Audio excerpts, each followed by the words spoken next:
Yo, what's up? Sorry. I got something in my throat. Oh, excuse me. Oh, sorry, I had to take a drink. What's up, guys? Welcome back to the channel.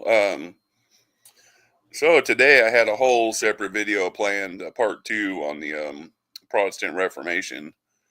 But as you see by the title, some pretty crazy stuff happened in the last 24 hours.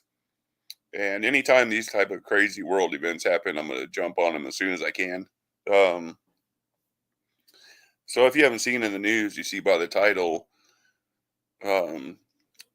South Korea had declared martial law inside a nationwide martial law inside South Korea, supposedly saying North Korea had invaded their government and was trying to topple them from the inside. So it's a pretty crazy situation. Welcome to the show. I was just saying I had a different video planned for today, part two on Protestantism, but this crazy world event happened, so I felt like we should probably cover it and see what's going on here. Pretty crazy situation. I haven't heard,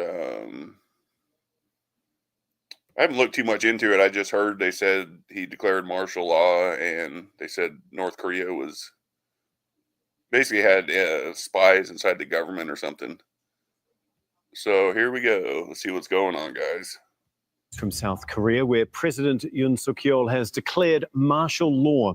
He made the unexpected announcement in a late-night television address. Well, Eunice Kim joins us on the phone now from Seoul. And did anyone see this coming, first of all, Eunice? Hi, Tom. I would have to say unexpected is an understatement. I think we are quite in shock with this development. It is 11 o'clock here in South Korea, quite late. People getting ready for bed to start the workday tomorrow. But the president, Yoon Suk-yeol, did come up on TV screens here in the country to declare, as you said, martial law. And the reason that he gave was a domestic reason. And that's crazy. So he just goes and declares martial law, and then basically, like, South Korea's version of like the Senate has like an emergency meeting and shuts it down. That's pretty crazy. And I should say we do not have a military emergency as far as his address said, but it is to address. Stefan, what's up, buddy? He says, not having a TV and not really listening to the radio news, I'm basically oblivious to world events. It's bliss. Yeah, I had just seen it pop across my phone a while ago, and I was reading a little bit on it. I got you tomorrow on the, we're going to pick back up with the Protestant video tomorrow, the Veith one. I just saw this, and I was like, this is pretty crazy world event happening, so I figured I'd cover it today. But I got you tomorrow for sure on the Veith video. Address the political stalemate, if you will, that he feels, the blockage that he feels at the National Assembly. But yeah, I'm the same. I don't really pay attention to CNN and Fox and none of those. I think they're all garbage, and they just lie to us more than anything.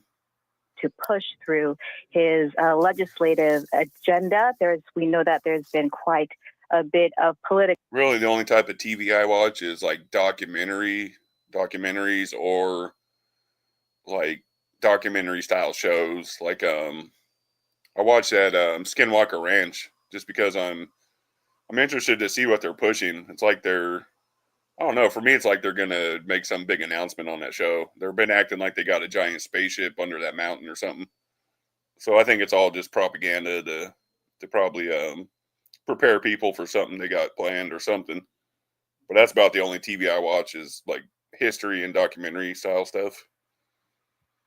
Tension, not only with the opposition party, but also the man helming the ruling party as well. Han Dong-hoon, he used to be a prosecutor that the president worked very closely with, but he has kind of taken his own way in terms of addressing some of the scandals surrounding the president's wife. But to address kind of what he said tonight, he said he declares martial law to protect the Free Republic of Korea from the threat of North Korean communist forces, to eradicate the despicable pro-North Korean anti-state forces that are plundering the freedom and happiness of our people, and to protect the free constitutional order. So what he is referring to here for our international viewers are... Stefan said Joe Rogan's more trustworthy than a Fox or CNN. Just kidding. You're not far off right there, man. You're really not. But dang, it sounds like the president was saying like there's almost like a civil war type situation with half of them siding with North Korea. That's pretty crazy. Likely South Koreans within the South Korean context who the president feels is quite pro North Korea and certainly anti Yoon Suk-yeol government.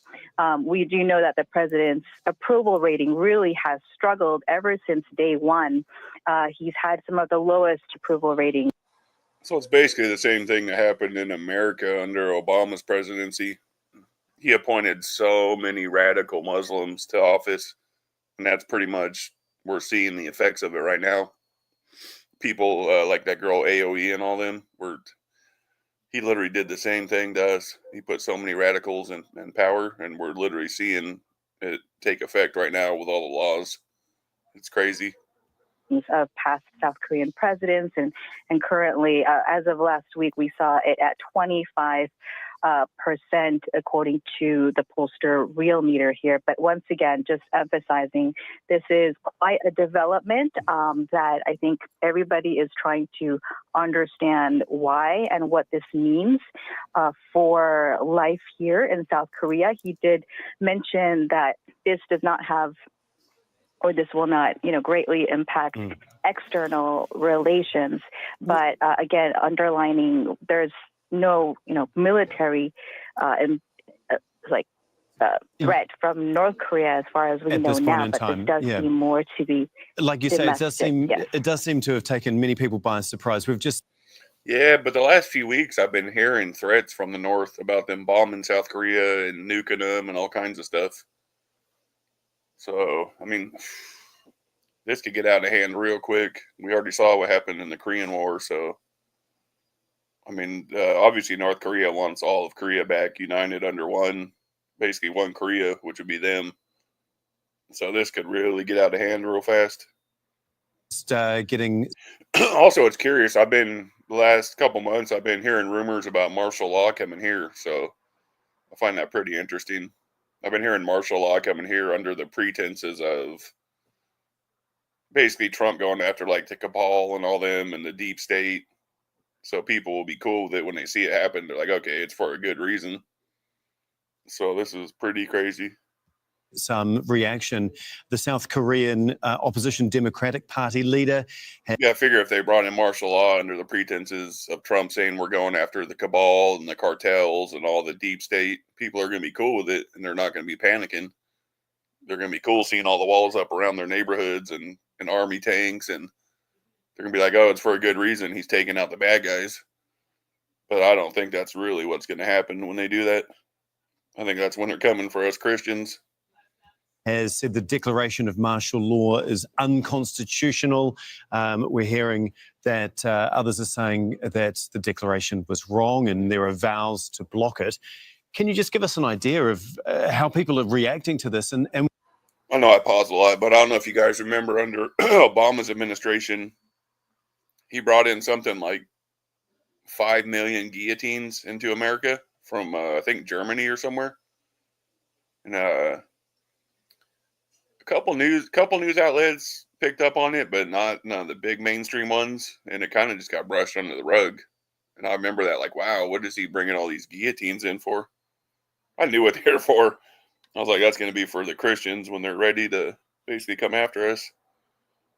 But I heard Trump saying something recently about he wouldn't be opposed to bringing back the guillotines. When he said that, I was like, oh, wow. We think could potentially happen in the days ahead now. Right. So we are also hearing from, again, the leader of the president's party, People Power Party, Han Dong-hoon, saying that he would oppose, quote, the declaration of martial law alongside the people. So you have the president's political party actually opposing this move as well. So we can probably say that there will be an intensification of the gridlock in terms of cooperation between the president's office and the ruling People Power Party. But beyond that, we really would have to wait and see what this. So I wonder if the people opposing it are really for North Korea, like he's saying. That would make sense. Because that doesn't make sense to me. A president of a country is just for no reason all of a sudden going to come and say, I'm declaring martial law. That's something's not right here. There's something else going on probably. Means he did say he would try to minimize impact on daily lives of the people who are not in that political sphere. Okay. But again, this is very fresh. Yeah, indeed it is. Only happening in the last half hour or so. Yeah, that's true. Eunice Kim, thank you so much for all of that. We really do appreciate it. Eunice Kim for us.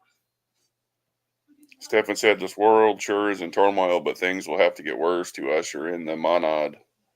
Yeah, they definitely will have to get a lot worse. I think World War III is not far around the corner. You can see the writing on the wall. You can see Russia and China and all them moving their pieces across the board. Like, I don't know if you guys are familiar with the game Risk. It's basically like a giant game of Risk playing out on the world stage right now. You see Russia and China moving their subs and different army pieces around the board. You see America moving weapon stations all over the place. You see different countries running army drills. I think that's what's going on. I think World War III is pretty much here. It just hasn't officially, the first shot hasn't been fired yet. But you can tell we're headed right towards it. Which for me makes sense because, like Stefan was saying, you need complete chaos for the Antichrist to step in and for people to be so desperate they would actually follow him. So, yeah, things are going to get crazy. In Seoul. Well, we're going to go now to. But there's no need to fear nothing. Bible says don't fear anything. We already been promised our security. So, really, there's nothing to fear. I look at it like if it's that time, it's that time. Let's get it on. It doesn't scare me. See Wong. What scares me is the people who are going to go to hell. That's so horrible. All because of pride and ego, and because people can't be wrong nowadays. It's so insane to me. Like, literally, people cannot be wrong. I don't get that kind of thinking. Like, you're never going to get anywhere in life if you're never wrong. It's so crazy. Ko, who is the managing editor of Korea Expose. He joins us from Stuttgart in Germany. First of all, your initial reaction to this, because it seems to have taken almost everyone by surprise. I think that's an understatement. I am genuinely surprised. I am extremely shocked. But at the same time, I'm just asking myself, are we really in the 21st century? Korea transitioned to a full democracy in 1987.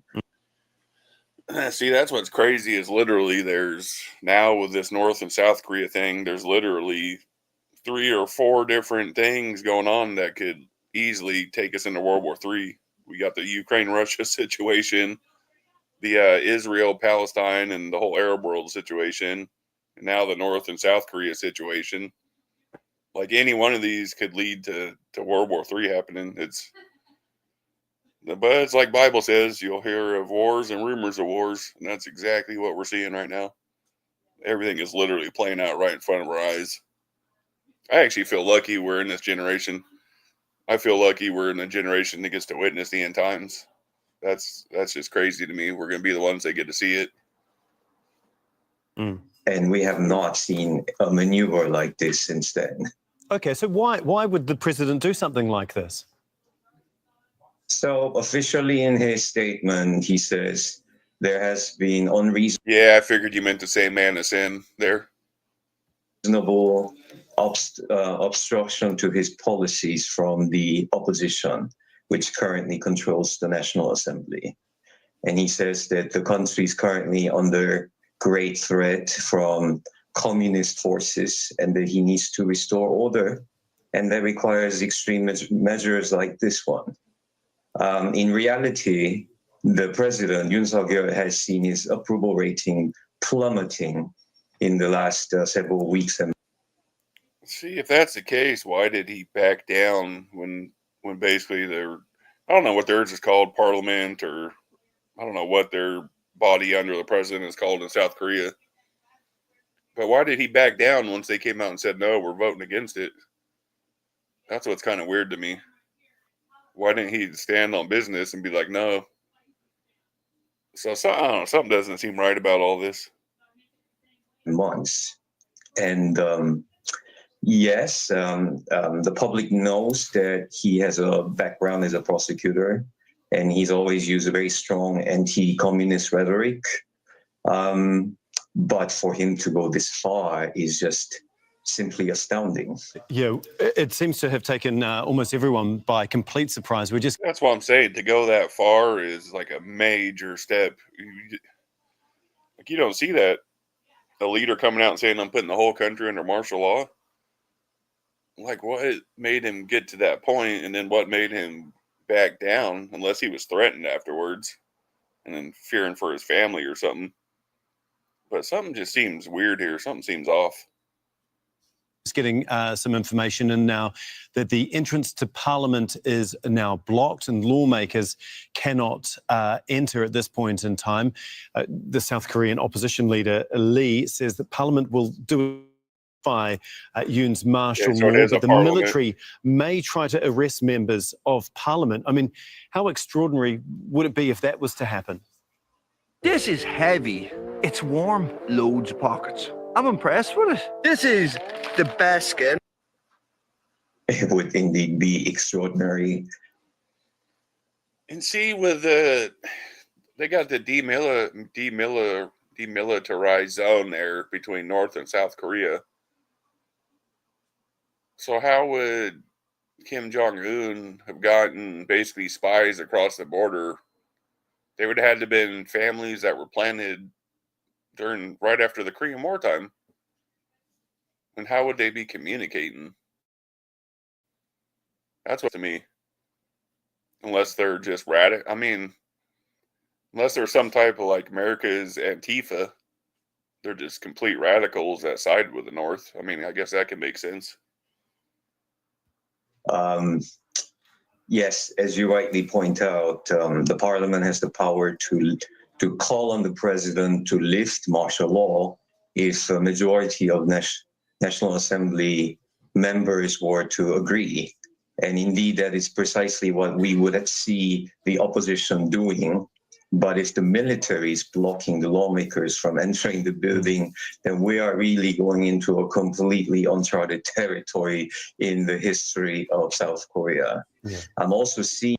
Wait, so is he saying they're under martial law and the military is blocking basically like the politicians from coming in and voting? Is that what he just said? The opposition doing, but if the military is blocking the lawmakers from entering the building, then we are really going into a completely uncharted territory in the history of South Korea. Okay, he said if the military is blocking them, but he didn't say they are blocking them. Huh, okay. So I wonder if they really are blocking them. Who knows?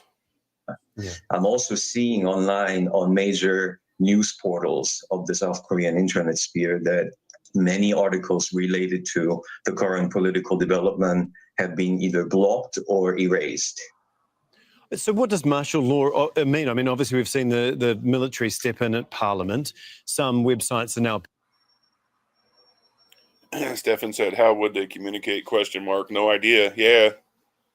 Unless, like I said, unless they were planted right after the Korean War and they were sent over to South Korea and they were just basically embedded in for the last... When was the Korean War? Was it in the 50s? I think it was in the 50s, right? It was after World War II and before Vietnam, I think, wasn't it? But he said no idea. But remember, Nelson Mandela was in jail on Robben Island for 20 years. Yeah, he ran the ANC. Yeah, that's real talk. He ran the ANC from jail. Yeah, he did. It's kind of like when Pablo Escobar turned himself in to go to prison. It was he literally had it wasn't even it was a prison, but he could walk out the front door anytime he wanted. He had women coming in. He had parties every night. It was basically a prison built for him. It was insane, and he literally could walk out the front door. And eventually, that's what he did. That's crazy. It really is true. If you have enough money, you can literally get away and do anything. I guess that really is true. Being blocked. What else? What other repercussions are there? So he is essentially insisting that he will. I don't know if it's the money aspect of it so much as it is most of the really, really rich people are in secret societies. And I think that's probably why they get off more than the money. I'm sure they make donations and stuff like that too to get off, but I think them being in secret societies is what helps them more. Use his executive power to override what he calls opposing Obviously, forces. And in on it. in this case, he's essentially referring to the legislature. Other than that, details are somewhat unclear. We've also heard the South Korean military saying that they are now enhancing their preparedness to deal with threats to national security. Which what does that mean? They're worried about perhaps North Korea? Well, that is the official to deal with. Yeah, that's what I heard. Said they were going to annex something. Unclear. We've also heard the South Korean military saying that they are now enhancing their preparedness to deal with threats to national security. Enhancing. I thought he said annexing. He said enhancing their ability. Maybe something is going on that they're just not saying, that they're worried about some type of military. Because North Korea has been threatening to bomb South Korea for the last couple months. So maybe that's what's really going on behind the scenes. Which what does that mean? They're worried about perhaps North Korea? Yeah, Walter Veith. We're gonna get to that tomorrow for sure. We're gonna watch that Walter Veith one you wanted me to watch. Just when big world events like this happen, I want to try to cover them right off the bat. This could end up being some pretty crazy stuff right here. This could lead into all kinds of stuff. Yeah, I would assume if South Korea and North Korea go to war, that's going to start World War III for sure. Because North Korea is a puppet state propped up by China, so I don't see China letting basically South Korea take over North Korea. I could be wrong, but I just don't see it though. Well, that is the official rationale, of course, that Korea is under threat. Obviously, South Korea is one of our bigger allies, so if South Korea takes over North Korea, I think China would see it as America basically now has that land. So I don't see China letting that happen. Both from external forces, meaning North Korea, and from internal. And that's the other threat too, is China has been threatening to take Taiwan. So there's all kinds of there's all kinds of stuff going on right now in the world, guys. Forces, particularly communist. But the Bible told us all this was going to happen, so it is what it is. Sympathizers, and that's the label that he often uses to discredit the political opposition.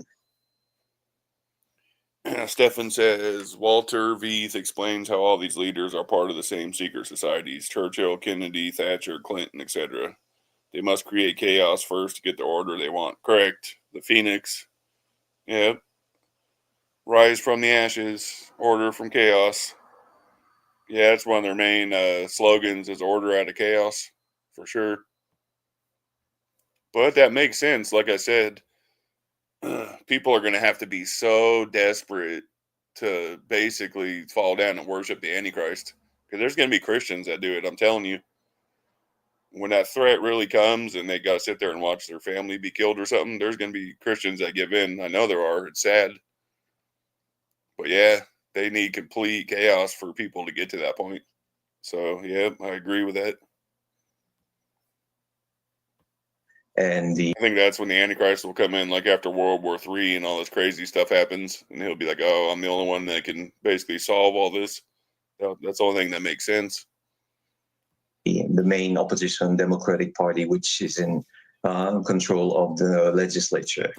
Could we just take this back a couple of steps? And can you just give us a bit of background, a bit of context for people that might not know the ins and outs of South Korean politics, just the political infighting that has been going on over the last few months? Of course. So South Korea politically is deeply divided, like many countries. In the last presidential election that saw the current president Yoon Suk-yeol take office, we have seen the electorate basically split in the middle when it came to supporting either him or the candidate of the main opposition party. And since then, the president has suffered serious. Actually, you know what? I mean, pretty much there's no point in watching more of these videos. We're just going to get the same info. Let's check out some Walter V's videos and see what he's got going on. We'll try to find one that isn't like 2 or 3 hours.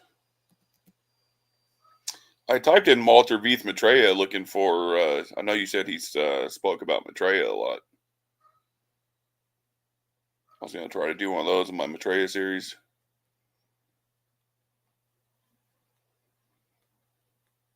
Well, here's this. Here's one from 12 days ago. The shaking of America, headed for a golden age or destruction. See? This golden age or golden dawn keeps popping up everywhere, guys. That's why I was making my video about the Golden Dawn secret society. Yeah, let's go ahead and check this one out.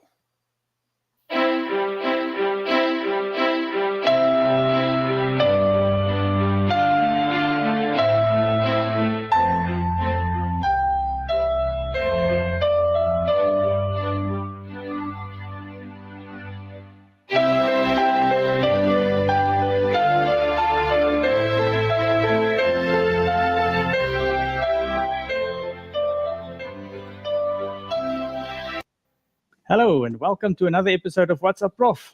Hi, Walter. Hi, Martin. Are we shaking things up? No, they're shaking them themselves.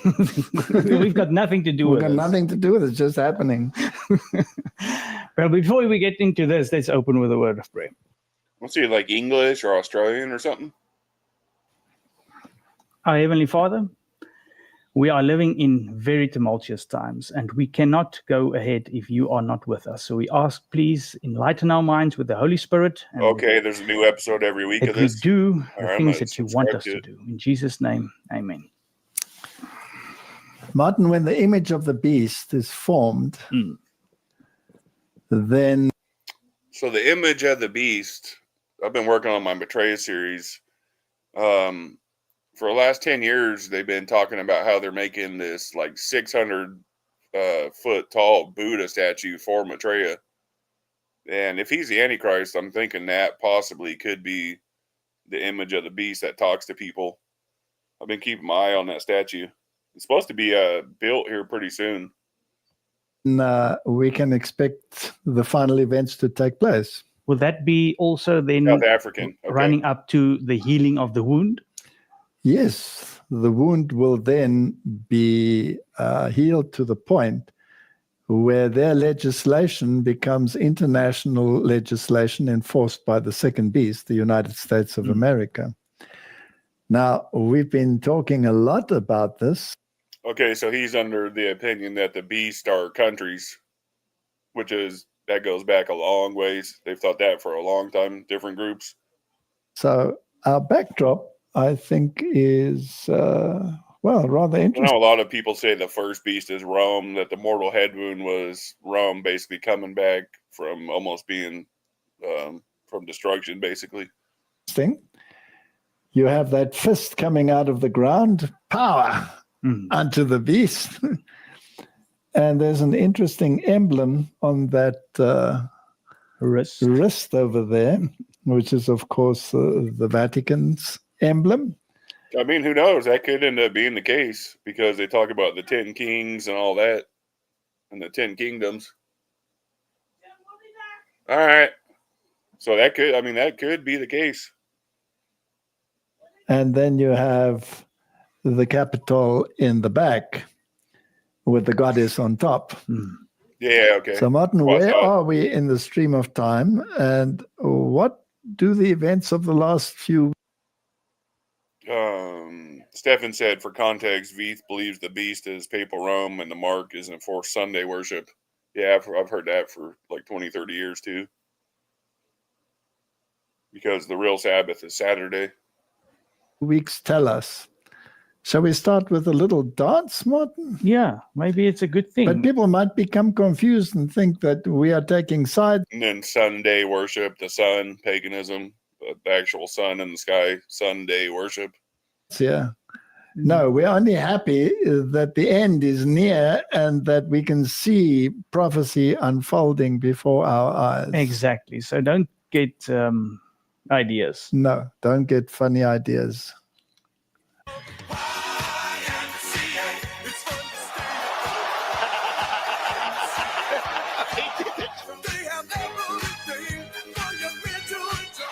Darius Smith. See, that's how you know the world is a stage. Just months ago, the whole world hated this man, and they were afraid to even say anything about him if they were famous. Now they're all... That's just funny to me how they switched up so fast. With a sack.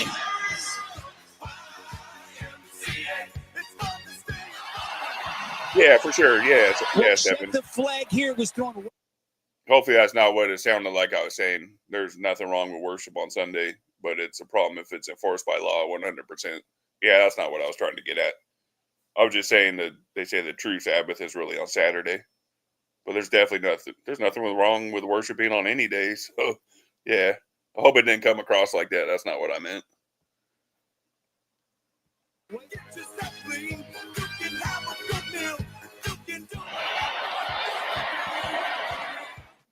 So, Martin, if the second beast is going to give power unto the first beast, Roman Catholicism, then we can expect a lot of these agents hidden in all of these societies and groups that are endeavoring to get this power enacted. Yeah, of the first beast. Of the first beast. And they have lots of time because they plan not over years or decades or centuries. They plan over millennia.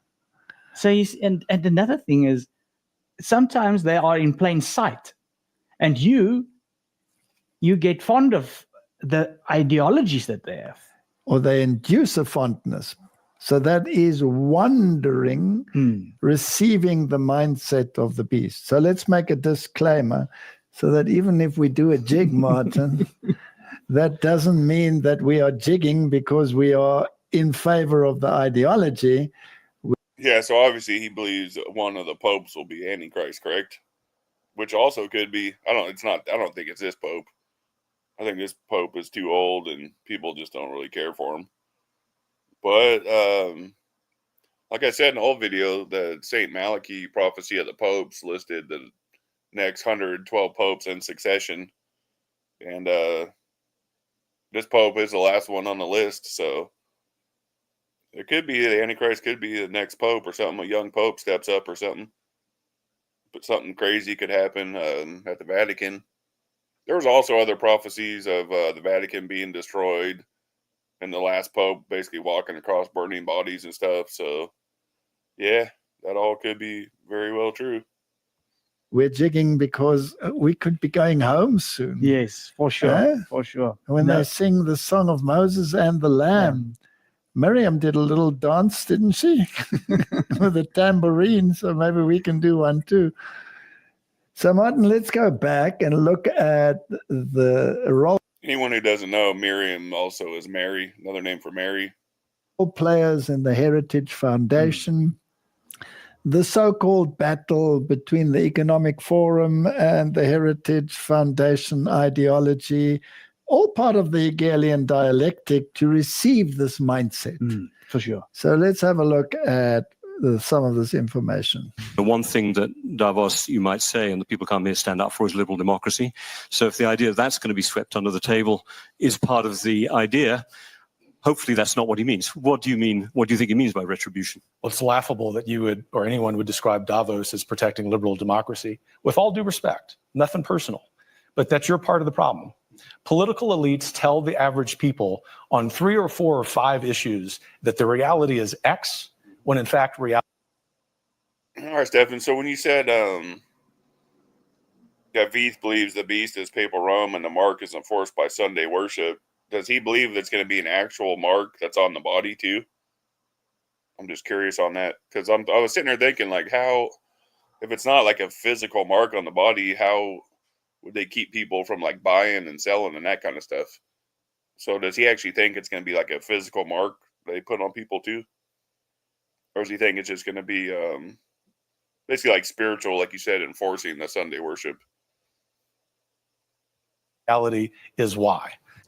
That was Heritage Foundation President Kevin Roberts holding nothing back as he schools global elitists gathered in Davos about who the real threats to our freedoms are. Kevin Roberts joins us now with more of his message. Kevin, we were watching, Rachel and I both have the same question. Did they invite you? Did you crash the party? How did you end up there? Oh man, they invited me. I never would have gone there on my own volition. And in fact, when the invitation arrived at Heritage, Pete, I told my staff, y'all are playing a joke on me. I've not been invited to the World Economic. Davos, yeah, as I say, Davos is over in Switzerland, right, where they hold the World Economic Forum and the G12 meetings. That's Davos, right? Forum. But I'm glad I went, because just real quick point here, which I know you and Rachel not only agree with, but you really personify every time you're on TV. You know that the average person is really frustrated with. But just because this is a random off subject, but because I brought up Davos there, there's this other channel I watch. He's under the opinion that Maitreya is 100% real and he's the Antichrist. And he says he has a video in Davos at a World Economic Forum with Trump and a bunch of world leaders sitting at a table. And he said at the end of it, it pans to the head of the table. And he said there's a man there about 6'5" to 6'7", and he swears it's Maitreya. And he said he was like almost like see-through and like glowing. He's been looking for the video for a week. I've been hitting him up every day like, dude, did you find that video? I got to see that one. But a few people in the chat said they might have it too, and they're looking for it. I'm trying to find it for my series. What self-appointed elites tell us. And so it's a privilege. It's the greatest privilege of my life to go speak on their behalf. No doubt. So you were there as part. Stephen said not a physical mark. He believes it will be the enforced. Okay, that's what I thought.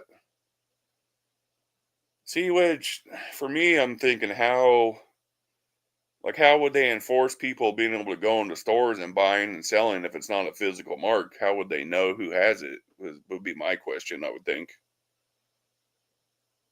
But that's like the only part that wouldn't make sense to that theory for me. How would it be enforced for people buying and selling and stuff?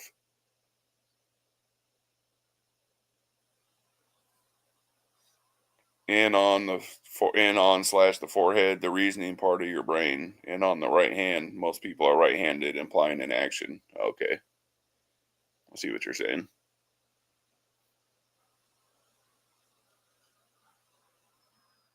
Part of a title.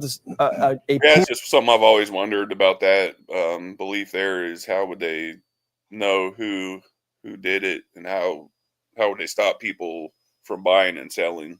Obviously. Panel entitled "What to Expect from a Possible Republican Administration." So, were you almost there? Like, were you meant to be kind of? I've always been under the personal opinion it's probably going to be a physical mark or like a microchip or something that they can actually scan. Because I saw a crazy video the other day. It's almost like programming. This guy was at a liquor store and he had to scan his ID to basically be able to buy beer. And I was like, if that's not programming, I don't know what is. So that's just my personal opinion. I've always thought it's probably going to be a physical mark or a microchip or something. But who knows? It could be, very well, it could be what he's saying. Like a zoo animal for those at Davos? Like, who are these Republicans that might take power again? I'm open-minded, and I'm the kind of person who's like always like, yeah, I mean, I could be completely wrong, and I'm not just gonna be like, oh, I'm right, and you guys are all dumb, and like a lot of the other channels do. I'm open to learning, and if I'm wrong, be like, okay, that makes more sense than I was wrong.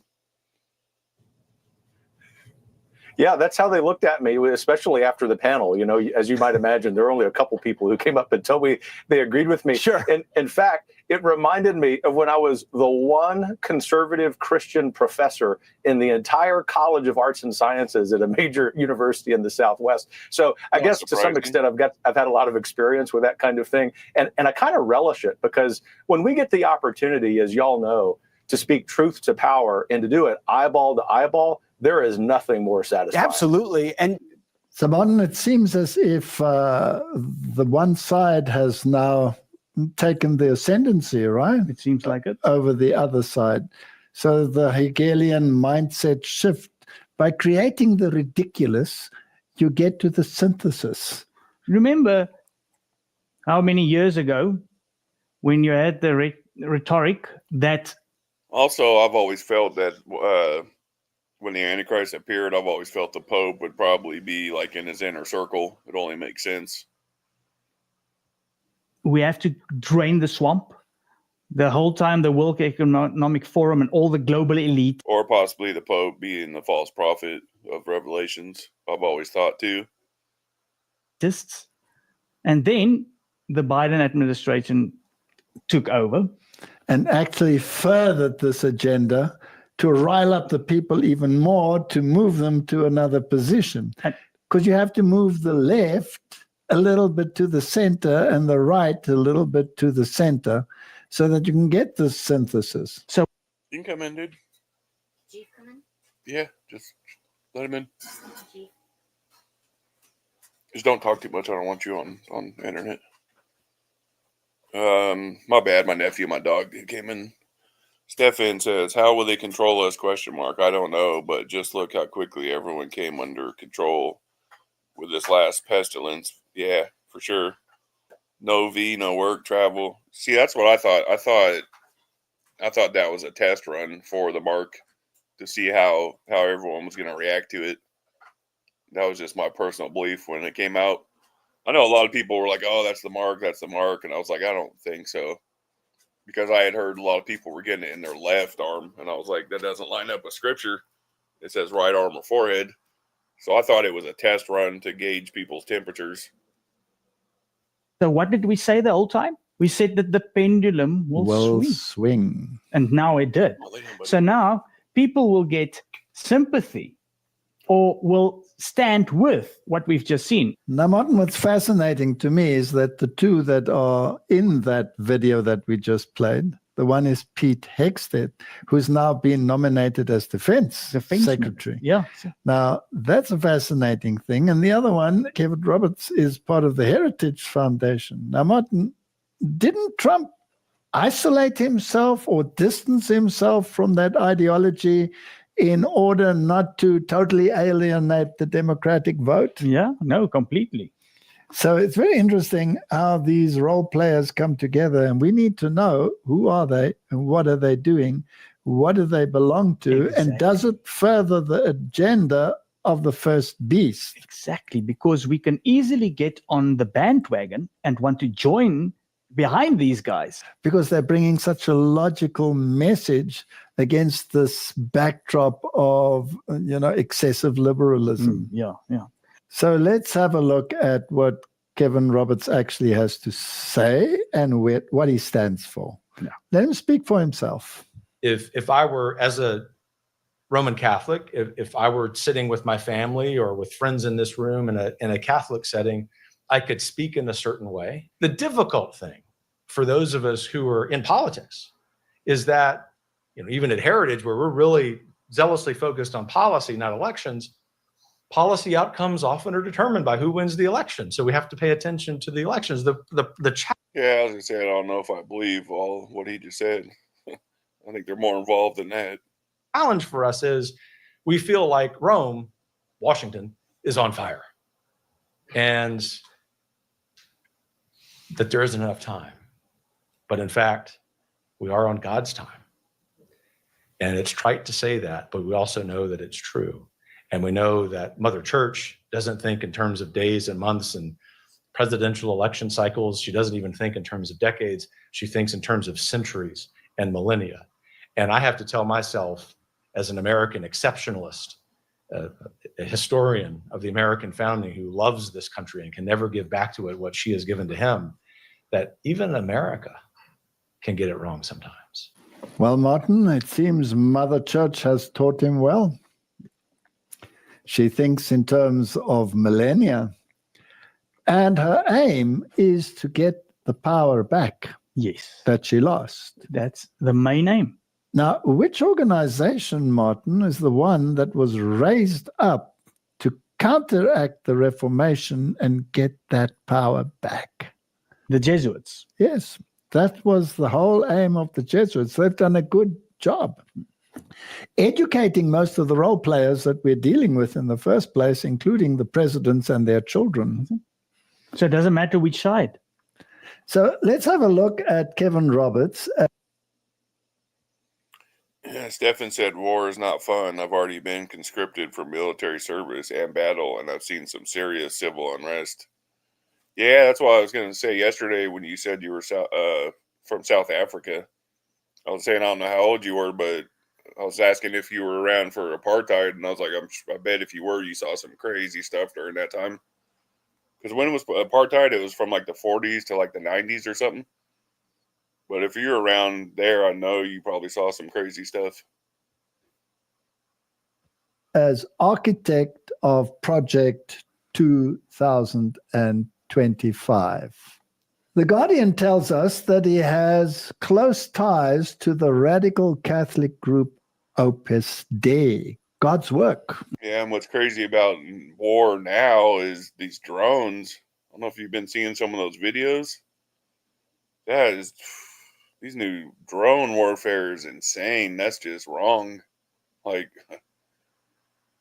man, those people are going to have PTSD so bad from drones, and just, it's going to be bad. But not even that. Just imagine if like AI does ever get crazy and they just have millions of drones. That's crazy warfare right there. Crazy. That's what it stands for.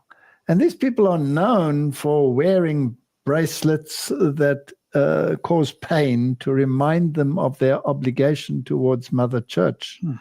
So they're kind of like Otis Day and them, how they whip themselves and stuff. That's crazy.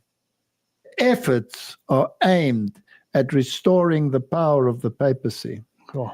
So when the image of the beast is going to give their power unto the beast, then that is quite incredible. So according to The Guardian, he has close ties to Opus Dei. So the Heritage Foundation president and architect of Project 225, the conservative think tank roadmap. Yeah, that's what I say, because Opus Dei is one of the one orders I know that punish themselves like that and like whip themselves. I think it's called prostrating. I believe that's what it's called. For a second Trump presidency, has close ties and received regular spiritual. That's the other thing. I got a video I'm going to show in my Golden Dawn series about the Golden Dawn in Greece, basically coming out and saying the Golden Dawn supports Trump. It's so out in the open in front of us. Guidance from an Opus Dei-led center in Washington, D.C., a hub of activity for the radical and secretive Catholic group. Stephen said PTSD in most cases manifests about 20 years later. Oh, wow, that long? Oh, wow. I wonder why do you know why it takes 20 years to usually manifest? That's interesting. It takes 20 years.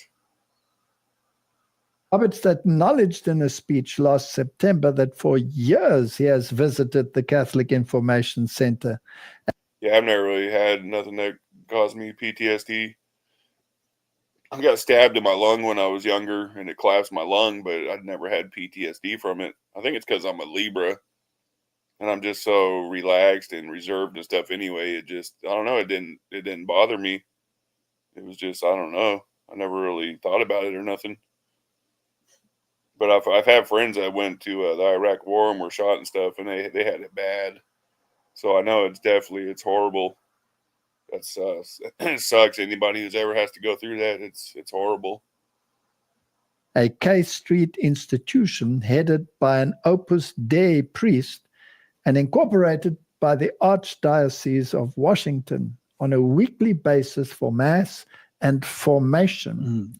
Martin, we need to speak about this formation a little bit more, don't you think so? We definitely have to, because that has infiltrated Christianity. And that comes from the exercises of Loyola, which make the experience nominative And Loyola is the Jesuit order.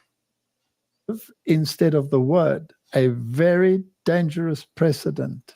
Especially where we live now, in the time that we live now. And if Satan will be masquerading himself as an angel of light, yes, it's very important. So Opus Dei also organizes monthly retreats at the CIC. Gareth Gore, the author of the forthcoming book on Opus Dei, said members of the Catholic organization are engaged in a political project shrouded in a veil of spirituality. Could that be an Ignatius? See, that's crazy how all these secret societies like Opus Dei, Golden Dawn are all basically coming out and giving support for Trump.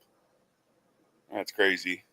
Spirituality? For sure. That's why that formation is spiritual formation. This was the weapon to... I know Opus Dei is into some weird stuff. Like I said, they do the prostrating where they whip themselves and all kinds of crazy stuff. Destroy... Golden Dawn's basically a satanic order. They got their last protocol is to bring in the mark of the beast. That's why I think Trump is with the Golden Dawn. I think it's so obvious. Protestantism. Get away from a word-based religion to a sensual religion. All right, Stefan says, I'm subbed to a channel called Legacy Conversations. They interview South African and Rhodesian war vets. None of us ever got counseling. They've got people helping vets now. Oh, that's awesome. That's amazing. Yeah, that tends to be, looks like in most countries, when the vets come back from war, the countries just abandon them. It happens here. It's disgusting. It happened to all the Vietnam vets. It's happened to all the people coming back from Iraq. That's so disgusting to me. They literally go over there and fight for our countries and put their lives on the line and get PTSD just to get abandoned when they get back home. That's so disgusting. They say when you're young, your mind don't always process the trauma. It stores it away. Yeah, that makes sense. It basically like fractures your mind almost and puts it in your subconscious. Yeah, tucks it away in the back. That makes sense. It makes a lot of sense, actually. I don't know if you know a lot about MK Ultra program, but that's kind of how they made Manchurian candidates. They would basically torture them so bad to fracture them into different personalities and stuff. So it actually makes sense. It basically tucks it away in your subconscious. Religion, and one that is experience-based and not word-based. The group's founder, Saint Jose Maria Scriva, saw his followers as part of a rising militia, Gore said, who were seeking to enter battle against the enemies of Christ. Now, we must understand in this thinking that they have, this Christ is not necessarily the same Christ as the Bible, right? That's very important. Yeah, because isn't J.D. Vance? He's Catholic, I believe. I could be wrong, but I believe he is Catholic. Roberts has said he is good friends with J.D. Vance, Trump's running mate, and Vance has praised Project 225 as having some good ideas. They have to be careful how they phrase themselves, right? Vance, who converted to Catholicism in 2019, also wrote the foreword for Roberts' forthcoming book, praising the author for articulating a genuinely new future for conservatism.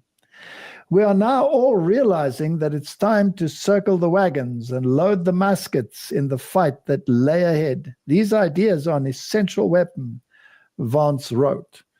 Now, Martin, one of the that's a pretty crazy statement right there. The techniques that Rome has used for centuries is to infiltrate denominations and organizations as Protestants. And once the main objective has been achieved, then they can openly go back to what they were before or what they envisioned. I'm not saying it is the case here, but it is a distinct way in which they operate. Remember Cardinal Newman? Yes. He was never Cardinal Newman until he had actually completed the job of the Oxford movement to destroy Protestantism, and then he was rewarded as a Roman Catholic cardinal. So he left Protestantism.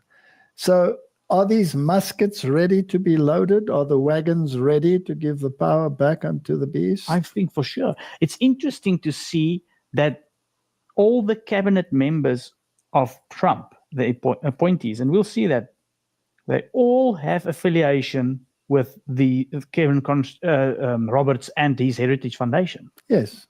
And they are probably highly aligned with what the Roman Catholic agenda really is. It's just also interesting, like you mentioned before, you've got thesis and antithesis. So you have the World Economic Forum with Klaus Schwab and all his cronies. Yes. And now you've got the Heritage Foundation and all their cronies. Yes. And this is almost like they're against each other, but for the greater good, they're actually part of it. You know, this is a yin-yang philosophy. You can be a member of...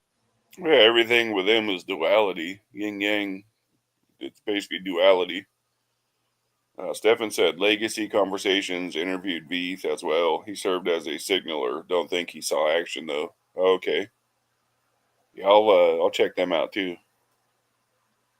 Of the Church of Satan, or you can be illuminated and be on the light side rather than the dark side. And irrespective of which side you're on, the king or the queen, as it was in the past, would knight them. Yeah.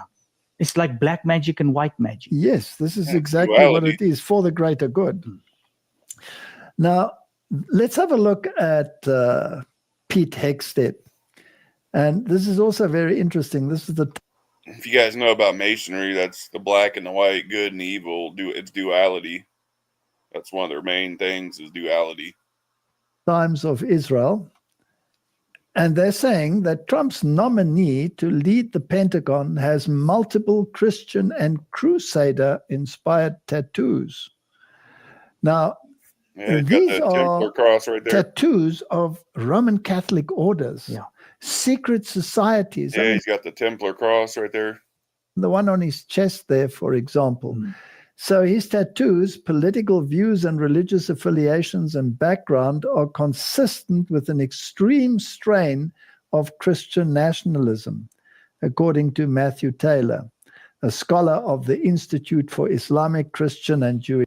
So when they say Christian nationalism, are they racist, like white? That's what it sounds like when you hear nationalism. They're usually like racist, like white power type groups.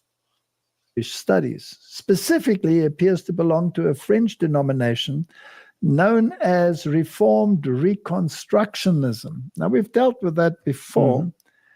This is power. Stefan says Veith's dad was a quite high-ranking Mason. Veith has some incredible Mason books and writings. Okay. Religious power. And yeah, I haven't seen him throw up any satanic or any Masonic signs or anything, so that's always a good sign. Secular power. So this is the image of the beast to its perfection. But who is it supposed to elevate? Isn't it the first beast? Exactly. Are we seeing this, Martin? So what do they believe in? Which believes in applying biblical Christian law to society. Now, this is where the catch comes in, because this Christian law is not biblical law, but Catholic law. That is the crux. And it differs from biblical law.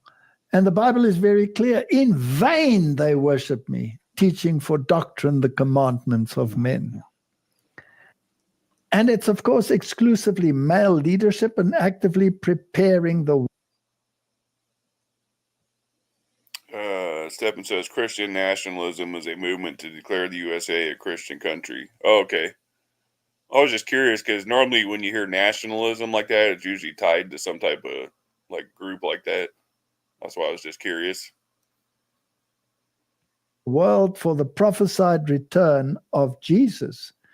Martin, which return of Jesus are they waiting for? If they want to build a kingdom down here, and the Bible is very clear that the kingdom is not of this world, but will be set up by Jesus himself, can there be a millennial reconstructionist kingdom before that? Surely not. No. And that is why it will be so dangerous, because Satan will be coming masquerading himself as that Jesus. Yes.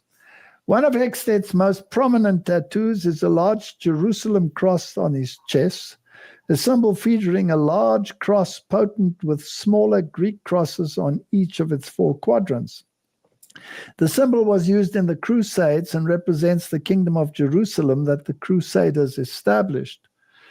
So this is a heritage from the Knights Templars. I was going to say, it's not a Jerusalem cross, it's a Templar cross. And remember that to be a Knights Templar is one of the highest orders that you can achieve in Freemasonry as well. Heckstedt also. Yeah, and the Templars were into all kinds of wicked stuff too, they say. All kinds of weird stuff. What does his arm say there? Do sweat? I can't read the second part. I don't know. Dolt?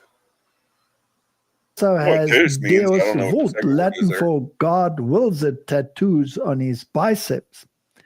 The phrase wills. was used as a rallying cry Yeah, for the Deus means First God. Crusade in 1096. It is also the closing sentence of Heckstedt's 2020 book titled American Crusade. The slogan has been used by members of far-right white supremacist and Christian nationalist groups. Now, Martin, Yeah, see, that's what I thought. When I heard nationalism, I thought he had some white supremacist stuff going on there. I was pretty sure. the way in which that is written, of course, is written from the other side of the perspective. Exactly. So read between the lines. But the facts are nevertheless what they are. Exactly. The ideology behind it might be a little bit extreme. So they give it a bit more meat than it should, but yes. you can see where it's heading. What else does he have? He also has a cross and a sword tattooed on his arm, which he says represents a New Testament verse. And the verse is Matthew 10:34, which says, "Do not think that I have come to bring peace to the earth. I have not come to bring peace, but a sword." Israel, Christianity, and my faith are things I care deeply about, Heckstedt told Media Inc. He has also said that the idea of rebuilding the biblical temple in Jerusalem's Temple Mount is a miracle that could happen in our lifetime. Yeah, but also, if you noticed on his arm, there's also a snake tattoo right there. So here we have basically a crusader who is now spearheading the military. The most powerful military on earth. Yes, well, Trump says he's going to make sure that it remains the most powerful on earth. So, oh wow, that's who he nominated? Crazy. Martin, was America raised up to be the military arm of the Jesuits? Yes. Didn't Maryland belong to the Jesuits? Doesn't the White House stand on Jesuit ground? Martin, this is all very fascinating. Hidden under a garb, a lamb-like garb. Now, Martin, when something is lamb-like, is it a lamb? No. That's an interesting point, don't you think? Very, because people tend to miss that portion in the prophecy. Yes, like unto a lamb. Like unto a lamb. So this Project 2025 that Donald Trump tried to distance himself from, it seems like his administration is very much part and parcel of it rather than distant from it. For sure. Now, the other interesting thing is we've always said that it doesn't really matter which party wins, right? We've always maintained. Because both parties, according to the Jesuits themselves, remember we mentioned Quigley, who said it doesn't matter which party is involved. So let's hear from... Yeah, that's what I've been saying too. It doesn't matter which one gets in. They're both working for the same team. Roberts, what he has to say on the issue. And really, not that at Heritage we feel either entitled. I've heard about Project 2025. I haven't looked too much into it. I probably will, though. I've heard people saying it's super crazy, but I haven't looked too far into it. I'll probably do that on one of these videos.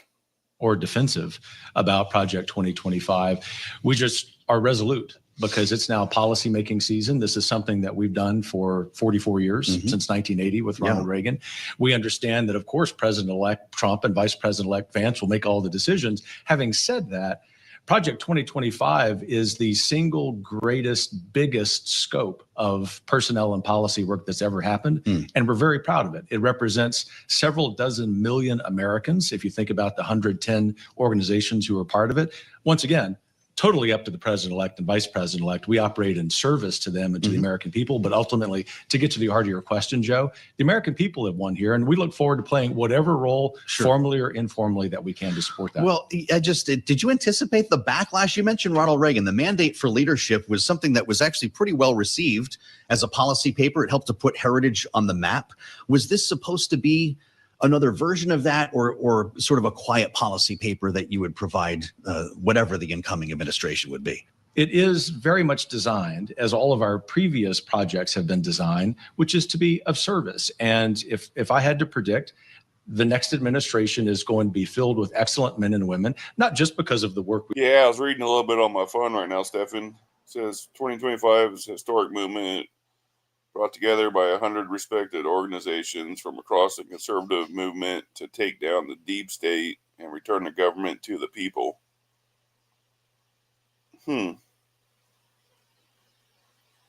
Okay. Yeah, I'm going to have to do a little deep dive into the 2025 for sure. We did, but most importantly, because of the great acumen of the president-elect and vice president-elect and the team that they're already assembling. We learned one name just over the weekend. It's Tom Homan, who's going to be the border czar, as Donald Trump is referring to it. And that was from a post on Truth. Tom Homan is also a visiting fellow at Heritage. He's a good friend. I was texting him earlier, congratulating him on that. And look, the most important thing, forget Tom's professional affiliation, forget that he was a Project 2025 author. The most important thing is that he is aligned not just with President Trump, but also with the American people who want to bring an end to the... Well, I'm just reading the basic Wikipedia on it. There sounds like there's some pretty crazy stuff inside that. Yeah, I'm gonna definitely have to make a video on that. The ridiculous disorder on the southern border. Tom's going to do a great job there.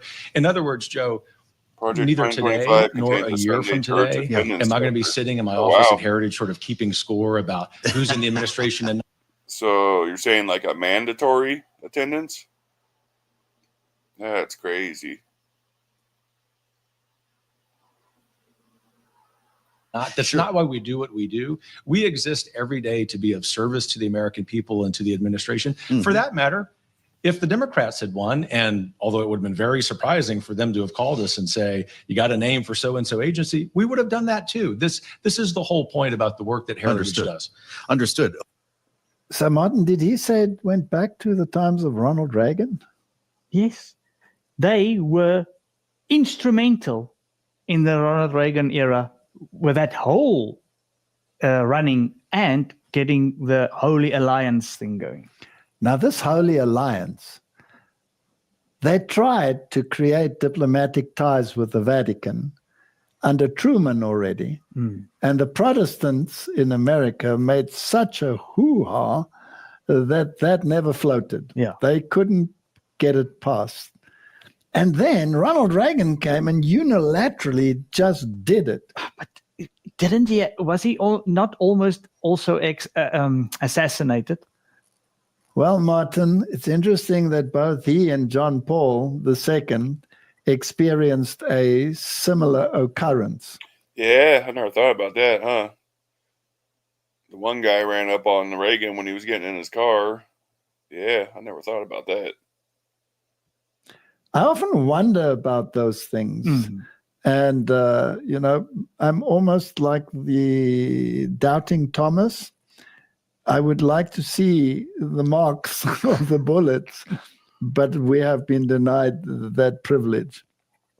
It's interesting that the beast also received a mortal wound and lived. And it seems that Ronald Reagan, who created that diplomatic union, received a wound and lived. And the other party, John Paul II, similarly also received a wound and lived. And both's popularity just shot up. It's like a script of a movie. Yeah. Are we in a movie? I don't know. And supposedly John Paul II was born on a full eclipse and he was buried on a full eclipse, which is pretty crazy. It's very peculiar. Okay. Now they spoke about the border Tsar, the new man who is very firm on this issue and is going to rectify the issue. And he has ties to Project 2025. Yeah, he wrote an article or one of the chapters or something. I don't Exactly. So how can one distance oneself from this if the whole administration seems to be involved, right? True. So are they going to work closely with Donald Trump or are they not? Let them say for themselves. Even if they don't do it directly, through the rest of the administration that's there, it will be done. Well, let's see what happens. Let's see what they say. Have you talked to Donald Trump since he won? We've not spoken yet, but I anticipate that we will. I mean, he's got to be pretty keyed up on what Heritage is offering here. He was on the record when the team was trying to distance itself from you. I have no idea who is behind it. He put on X. I disagree with some of the things they're saying, and some of the things they're saying are absolutely ridiculous and abysmal. Do you have a sense of what he likes or doesn't like here? I think the key thing is that President Trump saw the branding as a liability in the political season, but I also would anticipate moving forward that the president-elect and vice president-elect, with whom we maintain great relationships, will also understand that it's the policy-making season that Heritage and all of the other groups who are part of our project are built for.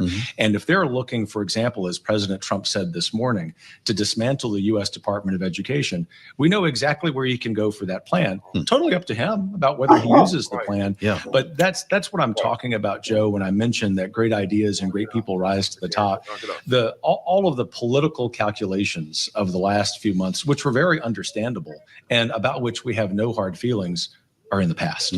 We're now in the policymaking season. We think that this is the beginning of a golden era of conservative reform. This is the beginning of a golden era of conservative reform. This will truly be the golden age of America. That's what we have to have. Many people. You're hearing golden age and golden. They don't really say golden dawn. I've heard it a few times, but they keep saying it's going to be a golden age. I'm telling you, I'm pretty sure he's in the golden dawn, guys. I've been hearing golden age a lot everywhere lately. People have told me that God spared my life for a reason. And that reason was to save our country and to restore America to greatness. And now we are going to fulfill that mission together. We're going to fulfill that mission. I will say that because the work of Project 2025 represents the conservative movement. And then they say that supposedly MAGA is the highest level within Satanism. So MAGA magic, that's what they say. It would be very difficult for anybody to implement policies on education, on the border, on taxation, without at least consulting those ideas and people. That's not some arrogant or hubristic comment on our part. That's just the nature of how policymaking works. Yeah, Stefan, I'm making a series on them. I think I've done 1 or 2 videos. They're called the Hermetic Order of the Golden Dawn. It's another secret society that's been out for forever. But they have a kind of like the, what's it called? They have a set of protocols, and their last protocol is basically to bring the mark of the beast out. It's called the Hermetic Order of the Golden Dawn. Aleister Crowley was a part of it. That's why I showed a video in my Golden Dawn series. It was basically Trump introducing Aleister Crowley's great granddaughter, which isn't a coincidence. Martin, this is all very interesting. So that was just policy. That was just electioneering. So this is really the hub. And they're going to dismantle the Department of Education. And they've said it on numerous occasions. Martin, who were the schoolmasters of Europe? Jesuits. The Jesuits. And I mean, it's like it would be a shame at this point. The school system is so garbage over here. Oh my goodness. That's a different topic though. didn't they bring that school mastery to the United States and the entire world? And Martin Luther had said that if the Bible is ever removed from the school, that'll be a one-way road to perdition, right? Yeah, Stefan, I got some more coming on my Golden Dawn series too. I'm gonna make quite a few more episodes. I'm gonna try to tie them all in together. The Maitreya, the Golden Dawn, the Noahide laws. I'm gonna tie them all in together at some point. And he envisioned that if this were to continue for 100 years, then they'd have to start the Reformation all over again. Now, what's interesting, Martin, is that they're also a kind of Hegelian dialectic. Yeah. So being in control of the education system, you push it over the brink so that it becomes so ridiculous that it needs dismantling.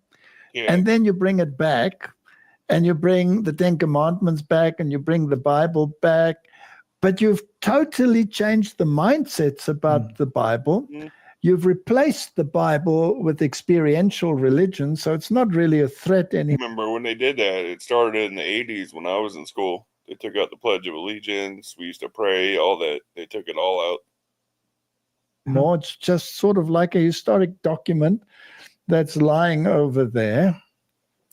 And then you bring your own set of commandments contrary to God's commandments, and then the beast is in control. That's it. And because people are so brainwashed through all the ages now, they don't even realize that it's the commandments of Rome. I'm going to use the restroom real quick, Stefan. I'm just going to let the video keep playing for like a minute or two. I'm not going anywhere. I'll literally be right back. And I think it's wonderful we're going back to a sensibility here. Yeah. Wasn't it also interesting that they were both talking about a golden age for America? Isn't that New Age talk? That is New Age talk, and maybe it is Reconstructionism. So what do we have here? Donald Trump. Kamala Harris did nothing as 120,000 Armenian Christians were horrifically persecuted and forcibly displaced in Artsakh. Christians around the world will not be safe if Kamala Harris is president of the United States. When I am president, Donald Trump said, I will protect persecuted Christians. I will work to stop the violence and ethnic cleansing, and we will restore peace between Armenia and Azerbaijan. Now, he's coming forward as the champion of Christianity. Yeah, and the big peacemaker. But look at his team. What is this Christianity that he's championing? It's actually dominionism. And Catholicism. 100%. These are knights. These are Catholic knights. If they're associated with Opus Dei and remnants of the Templars, then they are under Jesuit jurisdiction. They're the militant arm of the Catholics. Christians elected Donald Trump so he can finish what Jesus started. Martin, do you think that Jesus needs someone to finish what he didn't finish? Well, he will let prophecy then be fulfilled. I think we could say maybe Christians elected Donald Trump so that he could fulfill the prophecy that Jesus had predicted. Exactly. How about that? I think that's correct. Donald Trump needs to thank Jesus Christ for his election. In case you missed it, 62% of Protestants and 56% of Catholics voted for Trump, while 79% of Jews and 72% of atheists voted against him. All right, back. This means Trump's mandate is to finish what Jesus Christ started. And here is what Jesus started. Jesus went straight to the temple and threw out everyone who had set up shop buying and selling animals for sacrifice. He kicked over the tables of the loan sharks and the stalls of the dove merchants, saying, "My house was designated a house of prayer. You have made it a hangout for thieves." Now there was room for the blind and the crippled to get in, Matthew 21:12-14. Well, it's not the King James Version, but it's close to what the sentiment was. Now, Martin, isn't it amazing that this very power that is quoting this verse controls the entire economy and everything that goes in and out? And then they quote Q, which is a little bit outdated, although this comes from the 11th of November, 2024. Yeah, I think he's still active. You think he's working behind the scenes? The fact Q posted the list of Rothschild central banks and Elon Musk X, it shows. Yeah, I don't trust Elon Musk either. Now he's in Trump's inner circle. The U.S. Space Force is aware of the nature of what they are dealing with. These central banks create money out of nothing, and this is literally sucking the life force out of this planet. For example, they are pushing decarbonization based on lies about carbon. Yeah, that's what happens when you go off the gold standard. On the gold standard, it's impossible to go in debt. You can't spend more than the gold you have in your reserves. So that's why we were taken off of it. The ultimate controllers of the system are the Vatican, named after Vatica, the goddess of the underworld, and the Black Sun organization. When we went to visit them, they said their god was a black hole in the center of the galaxy. This stained glass from their cathedral in Milan shows a black hole with light around it. I've heard before, too, that the ocean is called the ocean, they say, because of some big, Titan down there. Whether that's true or not, who knows? But I just thought that was interesting. So, Martin, this is a web page that is, well, let's say not very favorable. No, it's now again, like the Times of Israel was speaking much more for the liberal side. This is again speaking for the conservative side, this Hegelian dialectic. Yes, but they recognize the Vatican as a danger, but the conservative side is actually furthering the aims of the Vatican. Now, Sylvester Stallone had something interesting to say. Shall we listen to what he had to say? Sure. When I did Rocky, if you remember, the first image was a picture of Jesus, and it says Resurrection AC Club. I found a church that had been converted to a boxing ring. So the image pans down from Jesus onto Rocky being hit. And at that moment, he was a chosen person, and that's how I began the journey. All right, Stephen said, there's some real intelligent people out there called by God, I believe, to bring these things to our attention. Yeah, definitely. Yeah, for sure. Something was going to happen. This man was going to go through a metamorphosis and change lives, just like President Trump. We are in the presence of a really mythical character. I love mythology. And this individual does not exist on this planet. Nobody in the world could have pulled off what he pulled off. So I'm in awe. Yeah, and see, 6 months ago, they all hated him. Everyone in Hollywood, they all... It's so funny how fake all this stuff is. When George Washington defended his country, he had no idea that he was going to change the world. Because without him, you can imagine what the world would look like. Guess what? We got the second George Washington. Congratulations. Wow. Shall we remind the American public that Washington was a high Freemason? I think it might be necessary because a lot of people don't know that. And that all the cornerstones that were laid by him were Masonic cornerstones for all those illustrious buildings which make up government. Mm-hmm. And Martin, what's also interesting to me, when he refers to this one that had received a beating, Rocky, something great was going to happen to him, and he was going to be basically, become a Superman, a superpower. And the cross over there was the symbol for that. And Donald Trump had this beat up image, and then he rose to the occasion. What about the Catholic Church? Same. Didn't it receive a mortal wound? Yeah, it seemed like a mortal wound. Wasn't it supposed to rise like the phoenix out of the ashes? Yeah, order out of chaos, the phoenix. Isn't that the mural in the United Nations? Yeah. And who were the great thinkers behind these organizations that actually started all of these things? The Bilderbergers and all the organizations that led again to the regathering of humanity. Also, around 15 years ago, there was a video floating around YouTube. It was at a Bilderberg meeting. It was, I want to say the president of France and maybe like the German prime minister or something. Everyone was surrounding this old lady. She was like 80 and she was all in white walking with a cane. And everyone was saying it was Maitreya. And then Benjamin Krim, his basically the guy who promoted him, said it was him. But you literally cannot find that video anywhere anymore. They scrubbed it. Humanity under one tower of Sorry, guys, I'm eating too. I'll try to quit talking while I'm eating. Babel. Weren't they all high Masons and Catholic agents? For sure. Now, Donald Trump claims to have a Protestant background, right? Presbyterian. Yeah. But his wife is staunch Catholic. And when they went to the Pope, of course, they were dressed accordingly to the traditions. And 4 years ago, he praised Catholicism. And this time round, at that famous dinner that came out.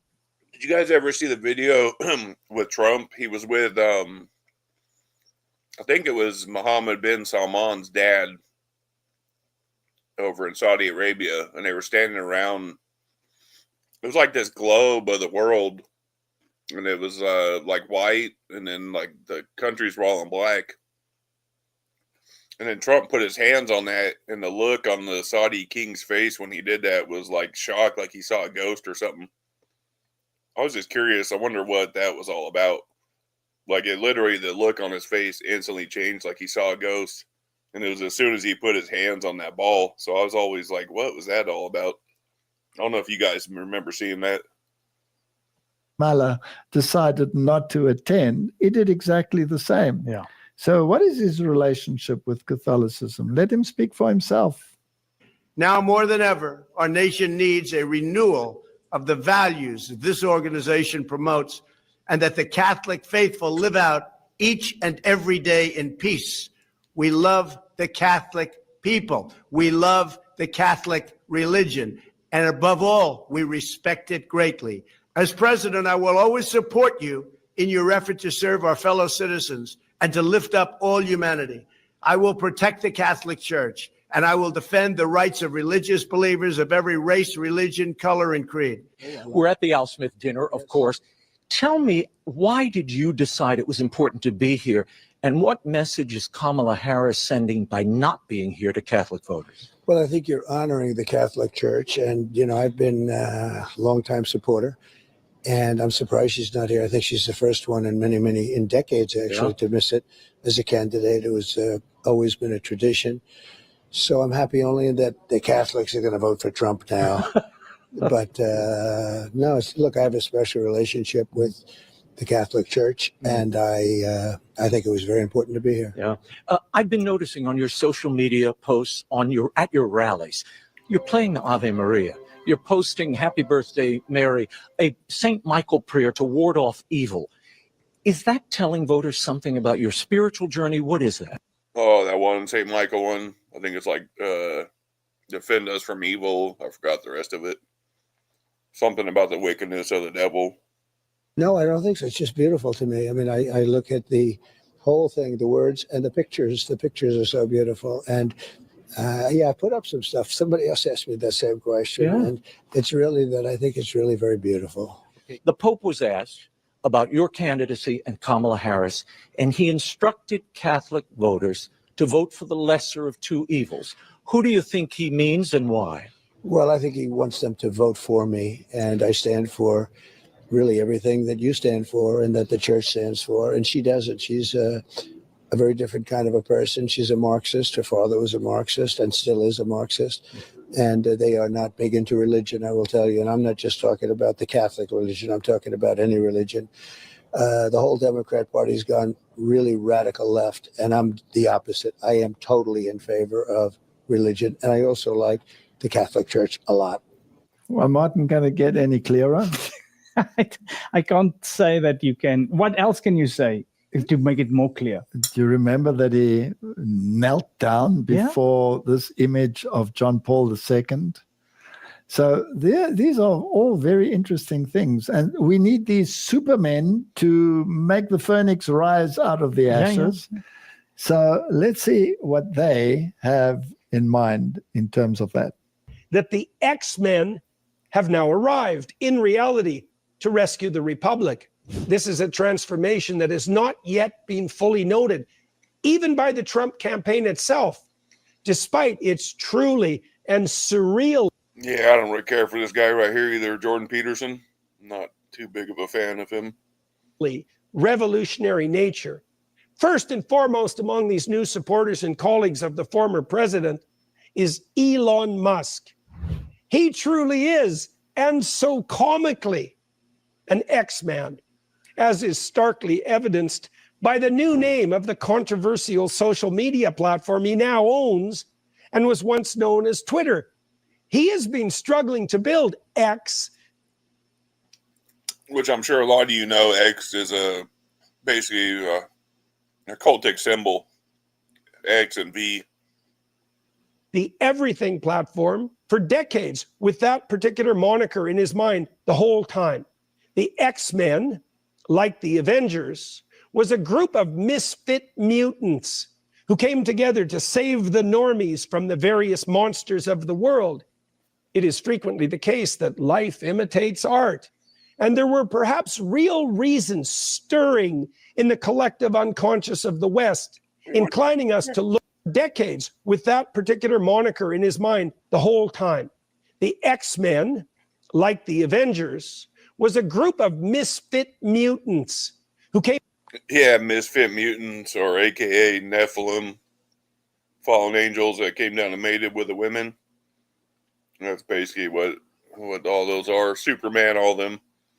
They're just they're promoting fallen angels and stuff. People just don't understand it. Elon Musk, a true African American. Yeah, he was born in South Africa, right? That's funny. Came together to save the normies from the various monsters of the world. It is frequently the case that life imitates art, and there were perhaps real reasons stirring in the collective unconscious of the West, inclining us to look toward the eccentric and supernormal for our salvation. Fiction meets reality in the strangest of ways. In any case, Trump is now playing Charles Xavier to a strange group of mutants, or if the similar metaphor of the Avengers is more attractive conceptually, Captain America to the gods and superheroes, the Tony Stark billionaire, although importantly, without the arms dealing. The six of them together, Trump, Musk, Kennedy, Gabbard, Ramaswamy, and Vance, should be able to keep every single member in check. And that bodes well for the creativity, productivity, and stability of the future Trump X-Men team administration. Wouldn't all you daring and oh-so-cinema-obsessed theatrical Americans love to have the adventure that such a mutant group of strange personalities running the show would offer for the next 4 years or longer?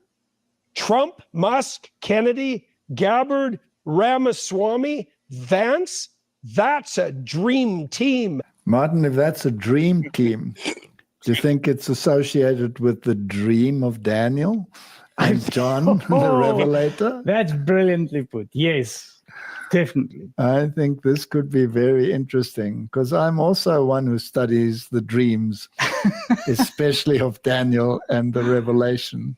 Excellently put. Now, Martin, so when it comes to this dream team, and that has now sort of taken the reins in the United States of America, then they also must have certain ideologies, of course, which are in line with the Jesuit picture. Now, the Jesuits created futurism. Yeah. In order to take the heat of the papacy as the Antichrist system. And of course, Israel plays a major part in that, although Jesus had said the house is desolate and that we are now living in a time of spiritual Israel. So to bring in that ideology and to make a literal temple a reality, you have to be very pro-Israel, right? Yeah. Now, the Bible is very clear that the temple is not a temple of stone, but ye are the temple of the living God, living stones built into a spiritual house, not a physical house.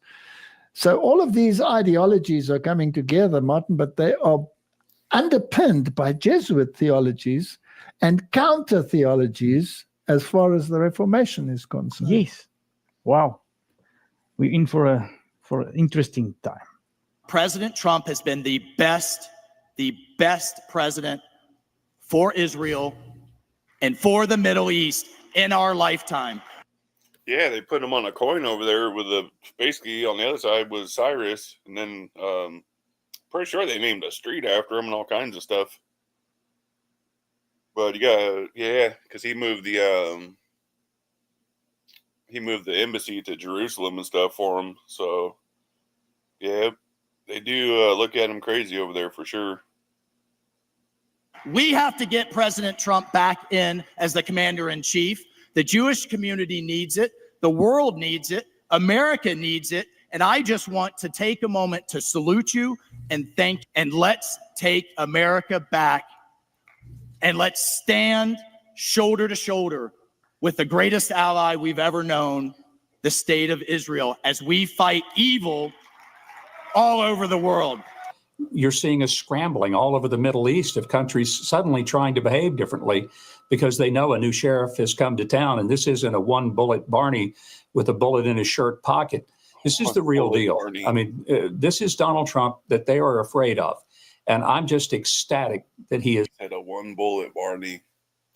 Has asked me to be part of what I think is going to be not just a realignment of political parties and many institutions in America, but really the world, to bring peace that we desperately. See, that's what's crazy is like they're basically lining him up to basically be the savior of the world, and he's going to go and destroy the cartels and take down the deep state. And I don't think that's true at all. I think those are going to be false pretenses to set up the laws they want to set up and stuff. Need. It's crazy how all of a sudden they're all just looking at him like he's here to save us. And everybody hated him months ago, and now he's just here to save the whole world. Crazy. And quite frankly, a man is going to save the world. When I look at all these people that he's picked, I'm incredibly impressed with all of them. I feel like that I'm a 1995 Ford pickup trying to enter the Indy 500. I don't see myself in the same view as I do some of these wonderful people he's picked, but I'm honored beyond even description to be able to serve my country and this president in a nation that I've been traveling to since July of 1973 when I was 17, made about 100 trips there. And I couldn't be more grateful to this president for giving me the opportunity to serve the country and him. I would imagine if the Elise Stefanik that lectured the pro-Hamas professors before Congress, if that Elise Stefanik shows up at the United Nations, that's going to be a little bit of a shakeup, the likes of which maybe we haven't seen in our lifetime. That could be entertaining. It'll be very entertaining, but more importantly, it's going to be a great revelation of what's wrong at the UN and why for many years, I've never understood why we kept dumping money into it. I've often said, get a jackhammer, hammer the thing right off and float it into the East River and invite any country who thinks they could enjoy it to have it. She's not going to be invited to a lot of after 5 cocktail parties in Manhattan where she'll be saluted by the swells. But that's not why she's going, and it's why she's going to be terrific in that position. She's bold, strong, unafraid, and will take nothing off of any of them. And we need to be bold. There's no reason that you have people like Iran and communist China on human rights committees talking about human rights when they violate them more than anybody. So it's time for a... Well, that's what's his name. He ran for president before, didn't he? What was his name? Huckabee, Mike Huckabee, right there. Yeah. Complete reset of our internal and international relationships. That's what Donald Trump is clearly setting out to do. And I couldn't be more delighted to see this take place. You're partnering with the smartest guy in the country. There's no doubt about it. And the richest guy. But you look at Elon Musk and he's a genius. If you can figure out a way to go save those astronauts. Keep hearing a lot lately, too, again, about the Bitcoins and stuff and this Dogecoin. And it's almost like they're telling us they're going to collapse the dollar here soon. Was the impression I've been getting. And they're going to bring in like a digital currency, it looks like. Astronauts that are lost in space. God bless you. I could never figure that out in 500 lifetimes. So I admire that. He's talking about $2 billion in cuts by identifying waste, fraud, and abuse. Is that a realistic number? That's a big number. Yeah, 2 billion isn't a big number, but 2 trillion is, Sean, and that's what we're looking at here. Look, 2 trillion. I stand corrected. No, I want to be very clear about the scale. I want to be very clear about the scale that we're thinking here. We're not thinking small. We're playing big here because we have a once in a generation. That's what's weird too, is he wears these all black MAGA hats, and he says he's dark MAGA. Keep telling people that they say MAGA is the highest level of Satanism, and he's basically saying he's dark magic when he says I'm dark MAGA. Generation mandate right now. The American people have voted for drastic reform of the government, and our federal government is broken. It's no secret that it is a fourth branch of government, the administrative state that makes most of the rules, that creates a federal bureaucracy that's hampering our economy. So what do we want to do? We want to go in and slash and burn that bureaucracy to help Americans, stimulate the economy, and to restore self-governance again, Sean. The people we elect to run the government, they're not even the ones who run the government anymore. It's these unelected bureaucrats. Republican politicians have talked about fixing this for a long time, not with a lot of progress. So I do think it's going to take a couple of outsiders. Elon and I have built a great friendship over the last year. We're working together intensely, and we're not going to stop till we get the job done. Anyway, so if that's George Soros. Yeah, I don't trust Elon Musk either. Right, that's me. Okay. I'm incredibly excited about the future, and the public has given us a mandate that could not be more clear. It's the clearest mandate. The people have spoken. The people want change. They will get what they asked for. I think this is going to be the most transformative presidency, perhaps since the founding of the country. And President Trump is picking the cabinet to do it. You can see the choice. See, that's a huge statement right there. It's going to be the most transformative presidency. That's a pretty big statement to make right there. Like, These are people who are actually going to make change. It's not going to be business as usual. We're going to shake things up. It's going to be a revolution. And we're headed towards. Yeah, it's probably what they call the Great Awakening in Satanism. I think a fantastic future. I'm super excited. I look forward to experiencing that with everyone. Thank you. I've made it a living hell for the swamp rats, and many of them are retiring now. In fact, CNN just ran an article blaming me for their departures.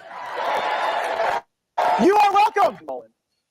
You see, when I offer these critiques that include the conduct of some fellow Republicans, I catch a lot of heat. Don't get me wrong, I prefer to just fight the Democrats. But if the Republicans are going to dress up like Democrats in drag, then I will lead the fight against them too. They seem to be fired up. Yeah. And they're talking about shaking up the United Nations, shaking up Iran and China and all of them. Now, prophecy tells me that this second beast Yeah, then will we keep hearing rumors about he's going to go after the cartels. He's going to take down the deep state. We're hearing all kinds of stuff. force the entire world to give homage to the first beast. Yeah. So, Martin, in order to do that, there must be enough teeth. That's for sure. So there must be a real shakeup, because right now, America's image is somewhat tarnished, don't you think? And you can see that these people mean business. So do you think there can be something up the sleeve of the Democrats still? So, Martin, do the Democrats have something up their sleeve? Well, Martin, they could have something up their sleeve. There are two possibilities here. And either one fits. It doesn't really matter. I personally believe both sides work together and they're on the same team. It's just a big Hollywood play for me. Because the watchword is ordo ab chaos. You have to get order out of chaos.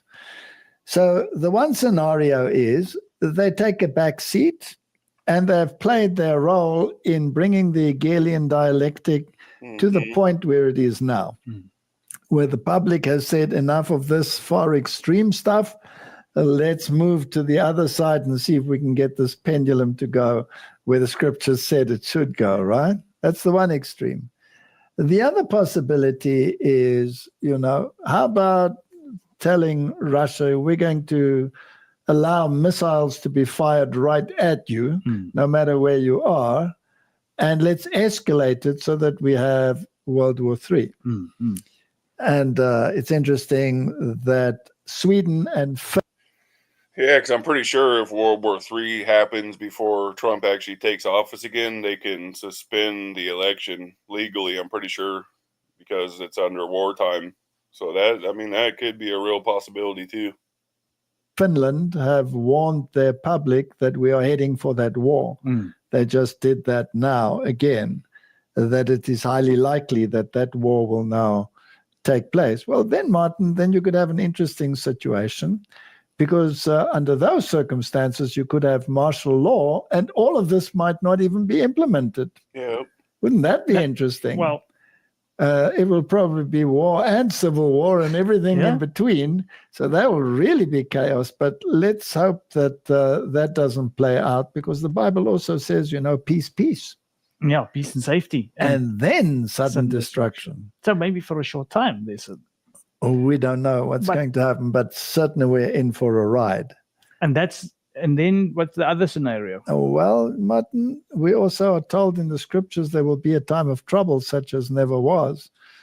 But that could be associated with the implementation of the mark of the beast and the aftermath thereof. Another trick up the sleeve would be if Biden retired. Yeah. What if he retired and said, well, let's give the reins to Kamala? Then we... To my other viewer who just joined, this man is basically, his belief is that the Vatican is the beast, and the fourth Sunday law is the mark of the beast, and the Vatican is the beast. If that helps give you a little context into his beliefs. We will have a female president. And if we then get martial law, then it'll get even more interesting. So these are all possibilities. We will watch the movie and see which one plays out, right? Exactly. This is an interesting movie. But anyway, the way it's playing out now with this administration fits perfectly with the biblical picture. Absolutely. So the other ones would be surprise moves, but the end game would still be the same. Exactly the same, just like Kevin Roberts said. So, Kevin Roberts, what else does he have to say about the administrations? A lot of people to talk to, and look, I'm looking at these things happen pretty fast. Let's see, Marco Rubio. Apparently, yeah, I'm gonna do a live soon breaking down this whole project 2025 too. Maybe tonight or tomorrow night. I'll set it up though. Going to be Secretary of State Kristi Noem, Homeland Security Secretary Lee Zeldin, in charge of the EPA. Kash Patel, somewhere in the intelligence community, not quite sure where. Elise Stefanik's going to be the ambassador to the United Nations, and the list goes on. I commented you had a smile on your face just before we came on. You do. Donald Trump won, and so therefore, and by the way, the House is now officially secured for the Republicans, so it is a trifecta. And I look at some of these appointments. I mean, obviously, you must be pleased. We are steering the country back away from the brink and hopefully back down the road in a normal fashion. When you see some of these appointments, are you pleased? Honestly, I'm ecstatic. I mean, this is exceeding our expectations, and our expectations were high because President-elect Trump, of course, has a proven record. He's also obviously has the profile of a CEO. The same thing was going to happen, whoever the president was. This is all scripted, and the same thing was going to play out either way. I've seen so many channels say that Trump is sent here to save us, and it's just crazy. I've actually heard him say, "You're not Christian, you're not saved if you didn't vote for Trump." That's so insane. A man cannot save us, guys. And you and I and so many in your audience know that great CEOs understand that they don't have the answers to all of the questions. The one thing that they do really well is appoint talented people to develop those answers and implement plans. And so from his appointment of Susie Wiles as his chief of staff to my friend Stephen Miller as deputy chief of staff. And of course, I do have to say my favorite, which would surprise no one, including the president-elect, Tom Homan, our visiting fellow at the Heritage Foundation as border czar, who's already just sending signals that you better go back if you're here illegally. But all of the names that you mentioned, and then some that are... Yeah, you do keep hearing the Heritage Foundation a lot. And they supposedly, like they were saying, are hugely tied into this Project 2025. So we're going to have to do a deep dive onto the Heritage Foundation and this project here. Rumored to be named in the next couple of days. This has the making, Steve, of one of the best cabinets in modern American history. And that is fitting because there is a lot of work ahead. Yeah. Stefan had a comment. Luckily, I'm not in the USA, so none of this affects me. And then he said, I wish. Oh, you wish none of it comes over there. Is that what you're saying? You wish none of it affects you? Or you wish I do the video on the 2025? I think you're saying you wish none of it affects you over there. This is like an all-star group. This is like the Avengers. I mean, I hate to go there, but it's kind of what we're looking at here. If you think about those in the intelligence... You know how they keep linking them to X-Men and Avengers, and it's crazy. Like they're superhero, like human beings or something. It's just insane. Maybe Nephilim, half Nephilim, fallen angels. Intelligence in the State Department area, if in fact the rumors are true that Senator Rubio will be appointed. We also know that our friend Congressman Mike Waltz will be National Security Advisor. Just take these two men as examples. These two guys, of course, grew up as sons of the Reagan Revolution, emphasizing a foreign policy mantra of peace through strength. They understand and have been explicit, especially in recent years, that peace through strength is not neo. Yeah, Reagan, who just like Trump, guys, spent a lot of years in his career as an actor before they became president.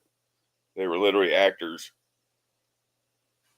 Conservative adventurism, as we saw under the George W. Bush administration, but rather making sure that our enemies fear us. So, Martin, that just confirms again that all of those appointees are in line with the Heritage Foundation. Yeah, with Project 2025. Does that contain Sunday legislation? 100%. Dang, so he's saying all of his appointees are tied with the Heritage Foundation.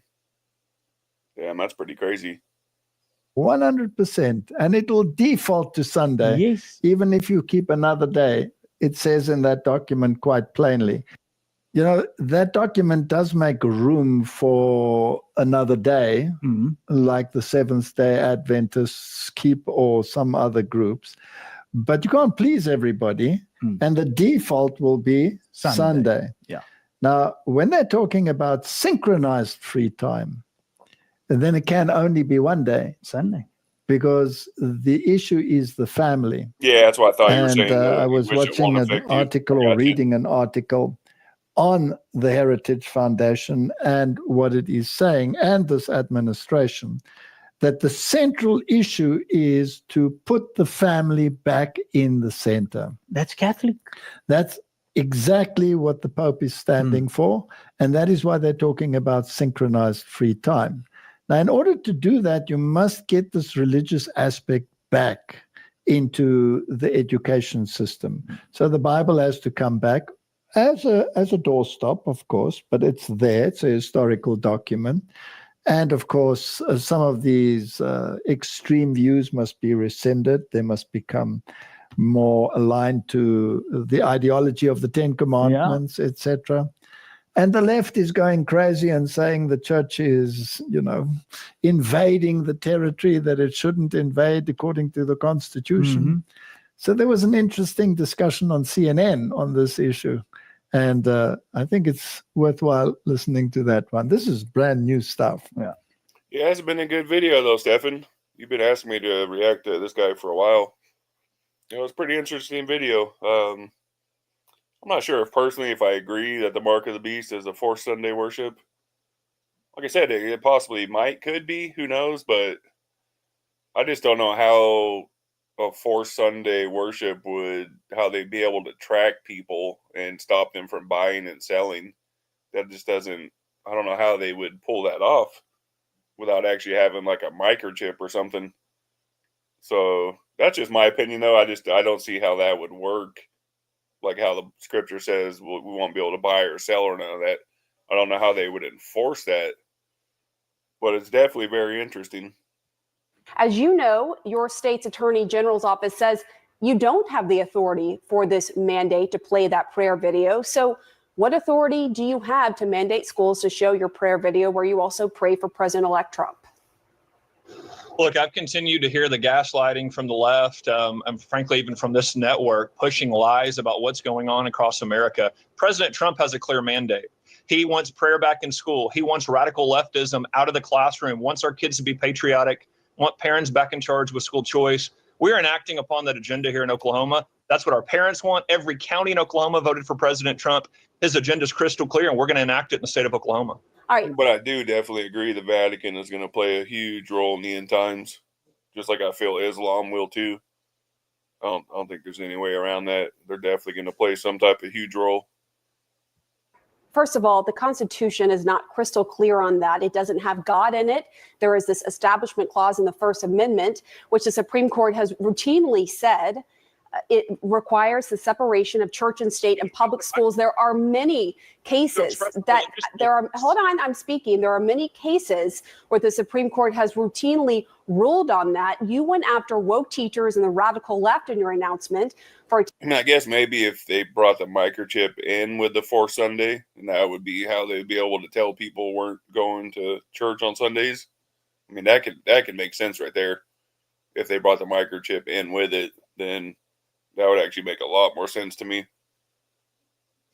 Attacking religious liberty, but your critics are saying that by requiring Bibles in every classroom and requiring this prayer video, you're trying to impose your religion on students in violation of the Establishment Clause. They say the Constitution, scholars say the Constitution is crystal clear on freedom of religion, not enforcing one religion, your religion, on students. What do you say? Look, CNN doesn't have to like it.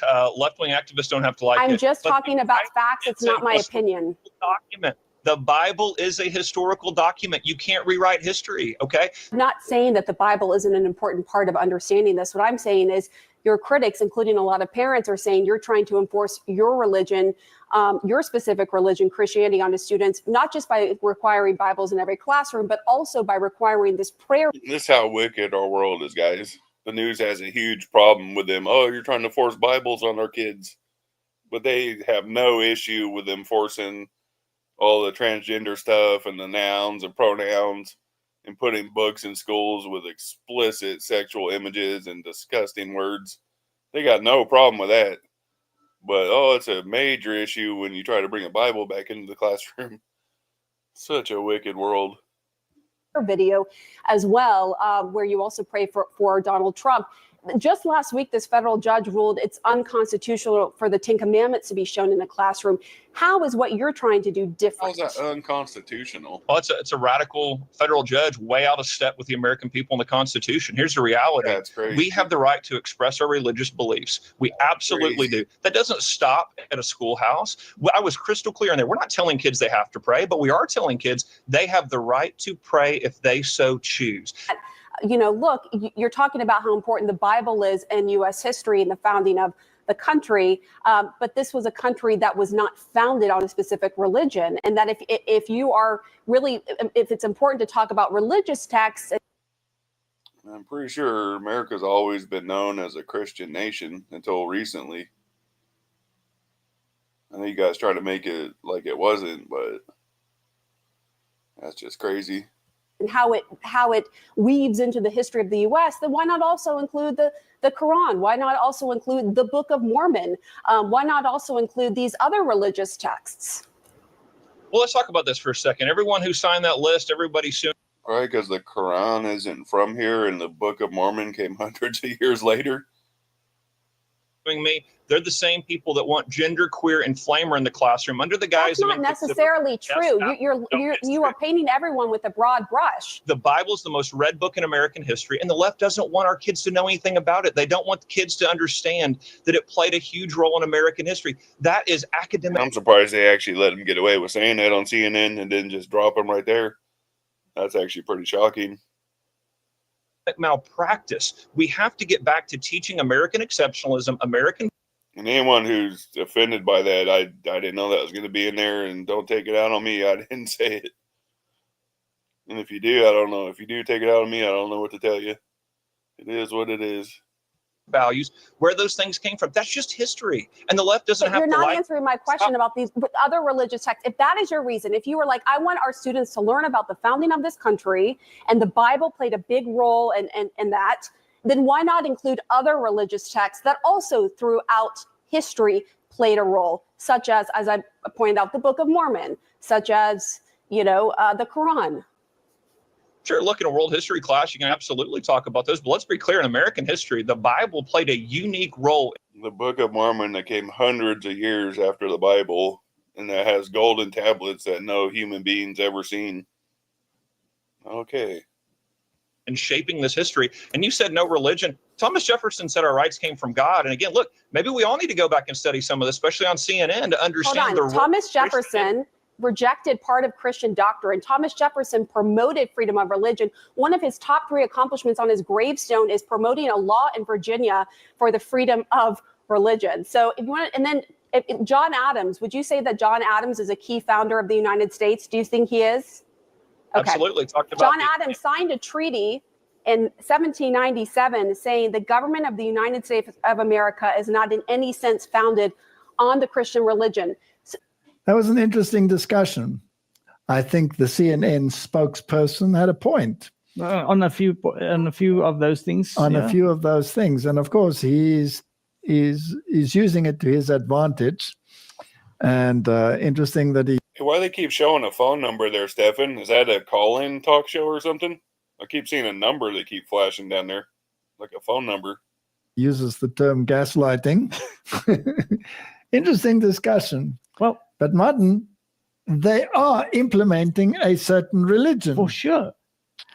And just why we're saying that she had some good points is because a lot of people will probably be very agitated when we say that. But it is that you don't legislate religion. You can't legislate religion. But if they're going to go in this route, then the very first thing that they will want to do to protect the family is to bring in synchronized rest. Yeah. So that means Sunday legislation. And that is the church and state are supposed to stay separate, but we know that's not the case. The mark of the beast, whether we like it or whether we don't like it. People say, how can you say that? Rome says it, not we. She says it is the mark of our ecclesiastical power. Yeah, they do say that word for word. It's the mark of our power. They do say that. that we have changed the day of rest from Saturday to Sunday. Yeah, they literally admit changing it. There's no doubt about that. That is 100% true. I'm an ex-Catholic saying that. There's no way around it. That's 100% true. And by the way, the Sabbath day has a definite article. That means there's only one. You can't pick and choose which All right, one there's only you like want. 6 more minutes left in this. I got a question or a comment from Stefan. If Christian nationalism succeeds, it will give the government the rights to make Christian religious laws, thereby effectively removing freedom of religion, unless you're a Christian. Yeah, that's pretty crazy.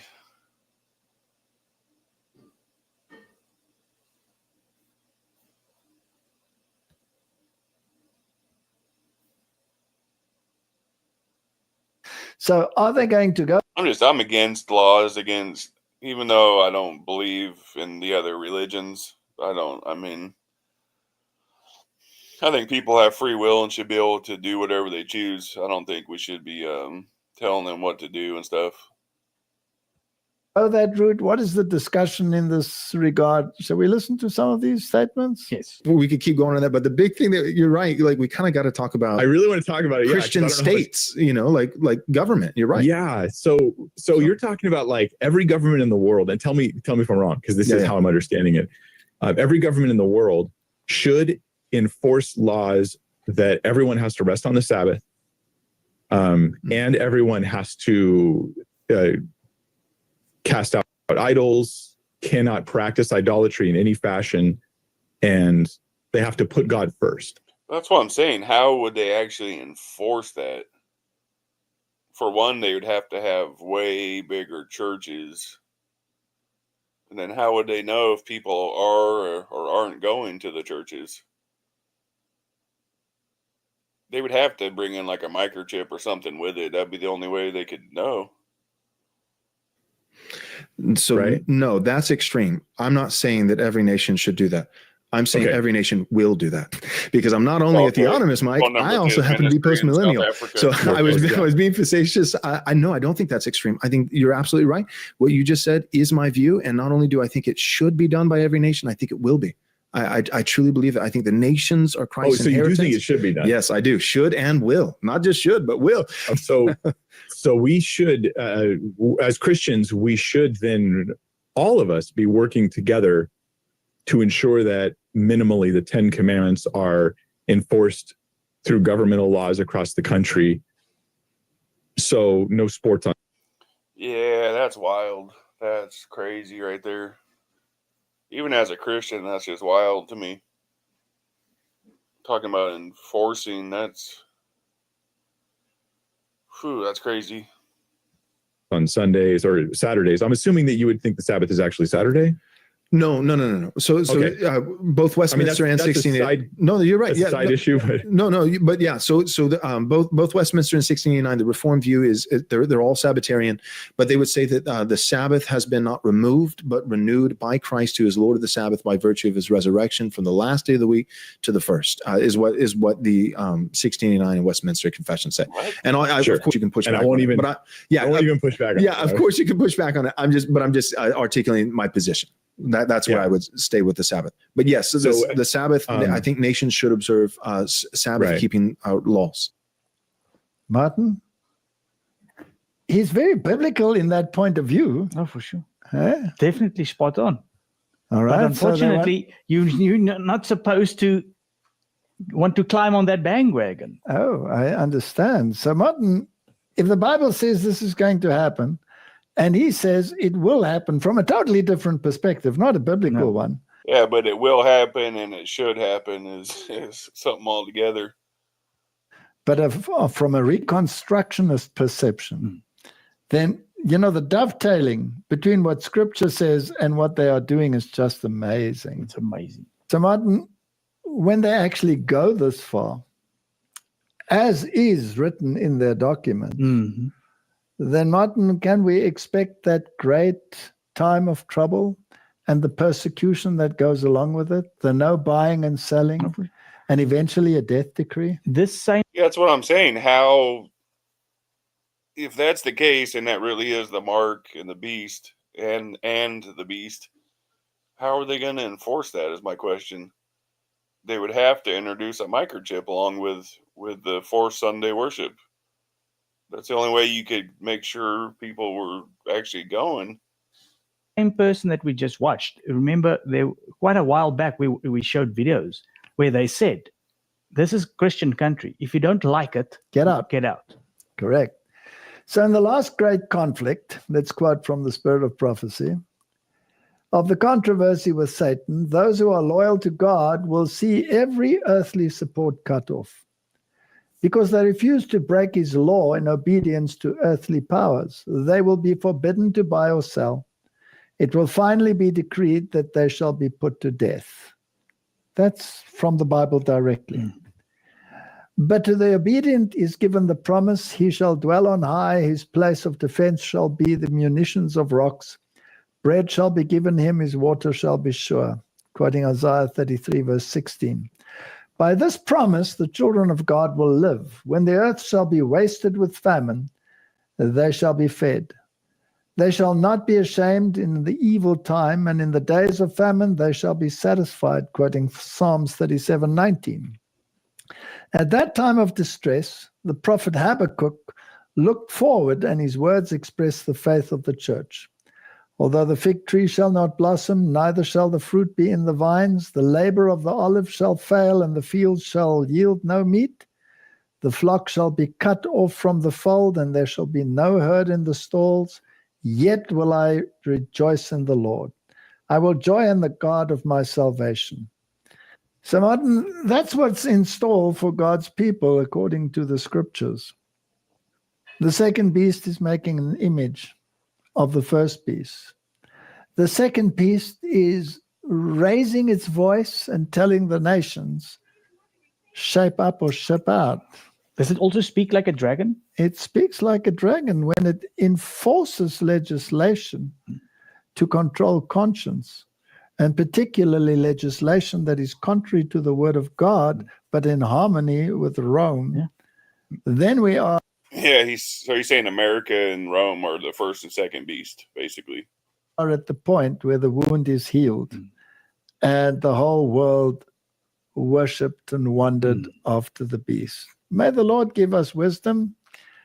I am hopeful that we can soon see the termination of this catastrophe, which is called a planet in rebellion against the government of God. I agree. Let's pray. Heavenly Father, the scriptures are clear. The pieces of the puzzle are coming together. And you have said, when we see these things, we should lift up our heads because our salvation draweth nigh. I believe our salvation draweth nigh. And I pray that in the outpouring of the latter rain, many eyes will be opened, see the trap that has been laid, and avoid it by hiding under the shadow of your wing, is my prayer in Jesus' name. Amen. Amen.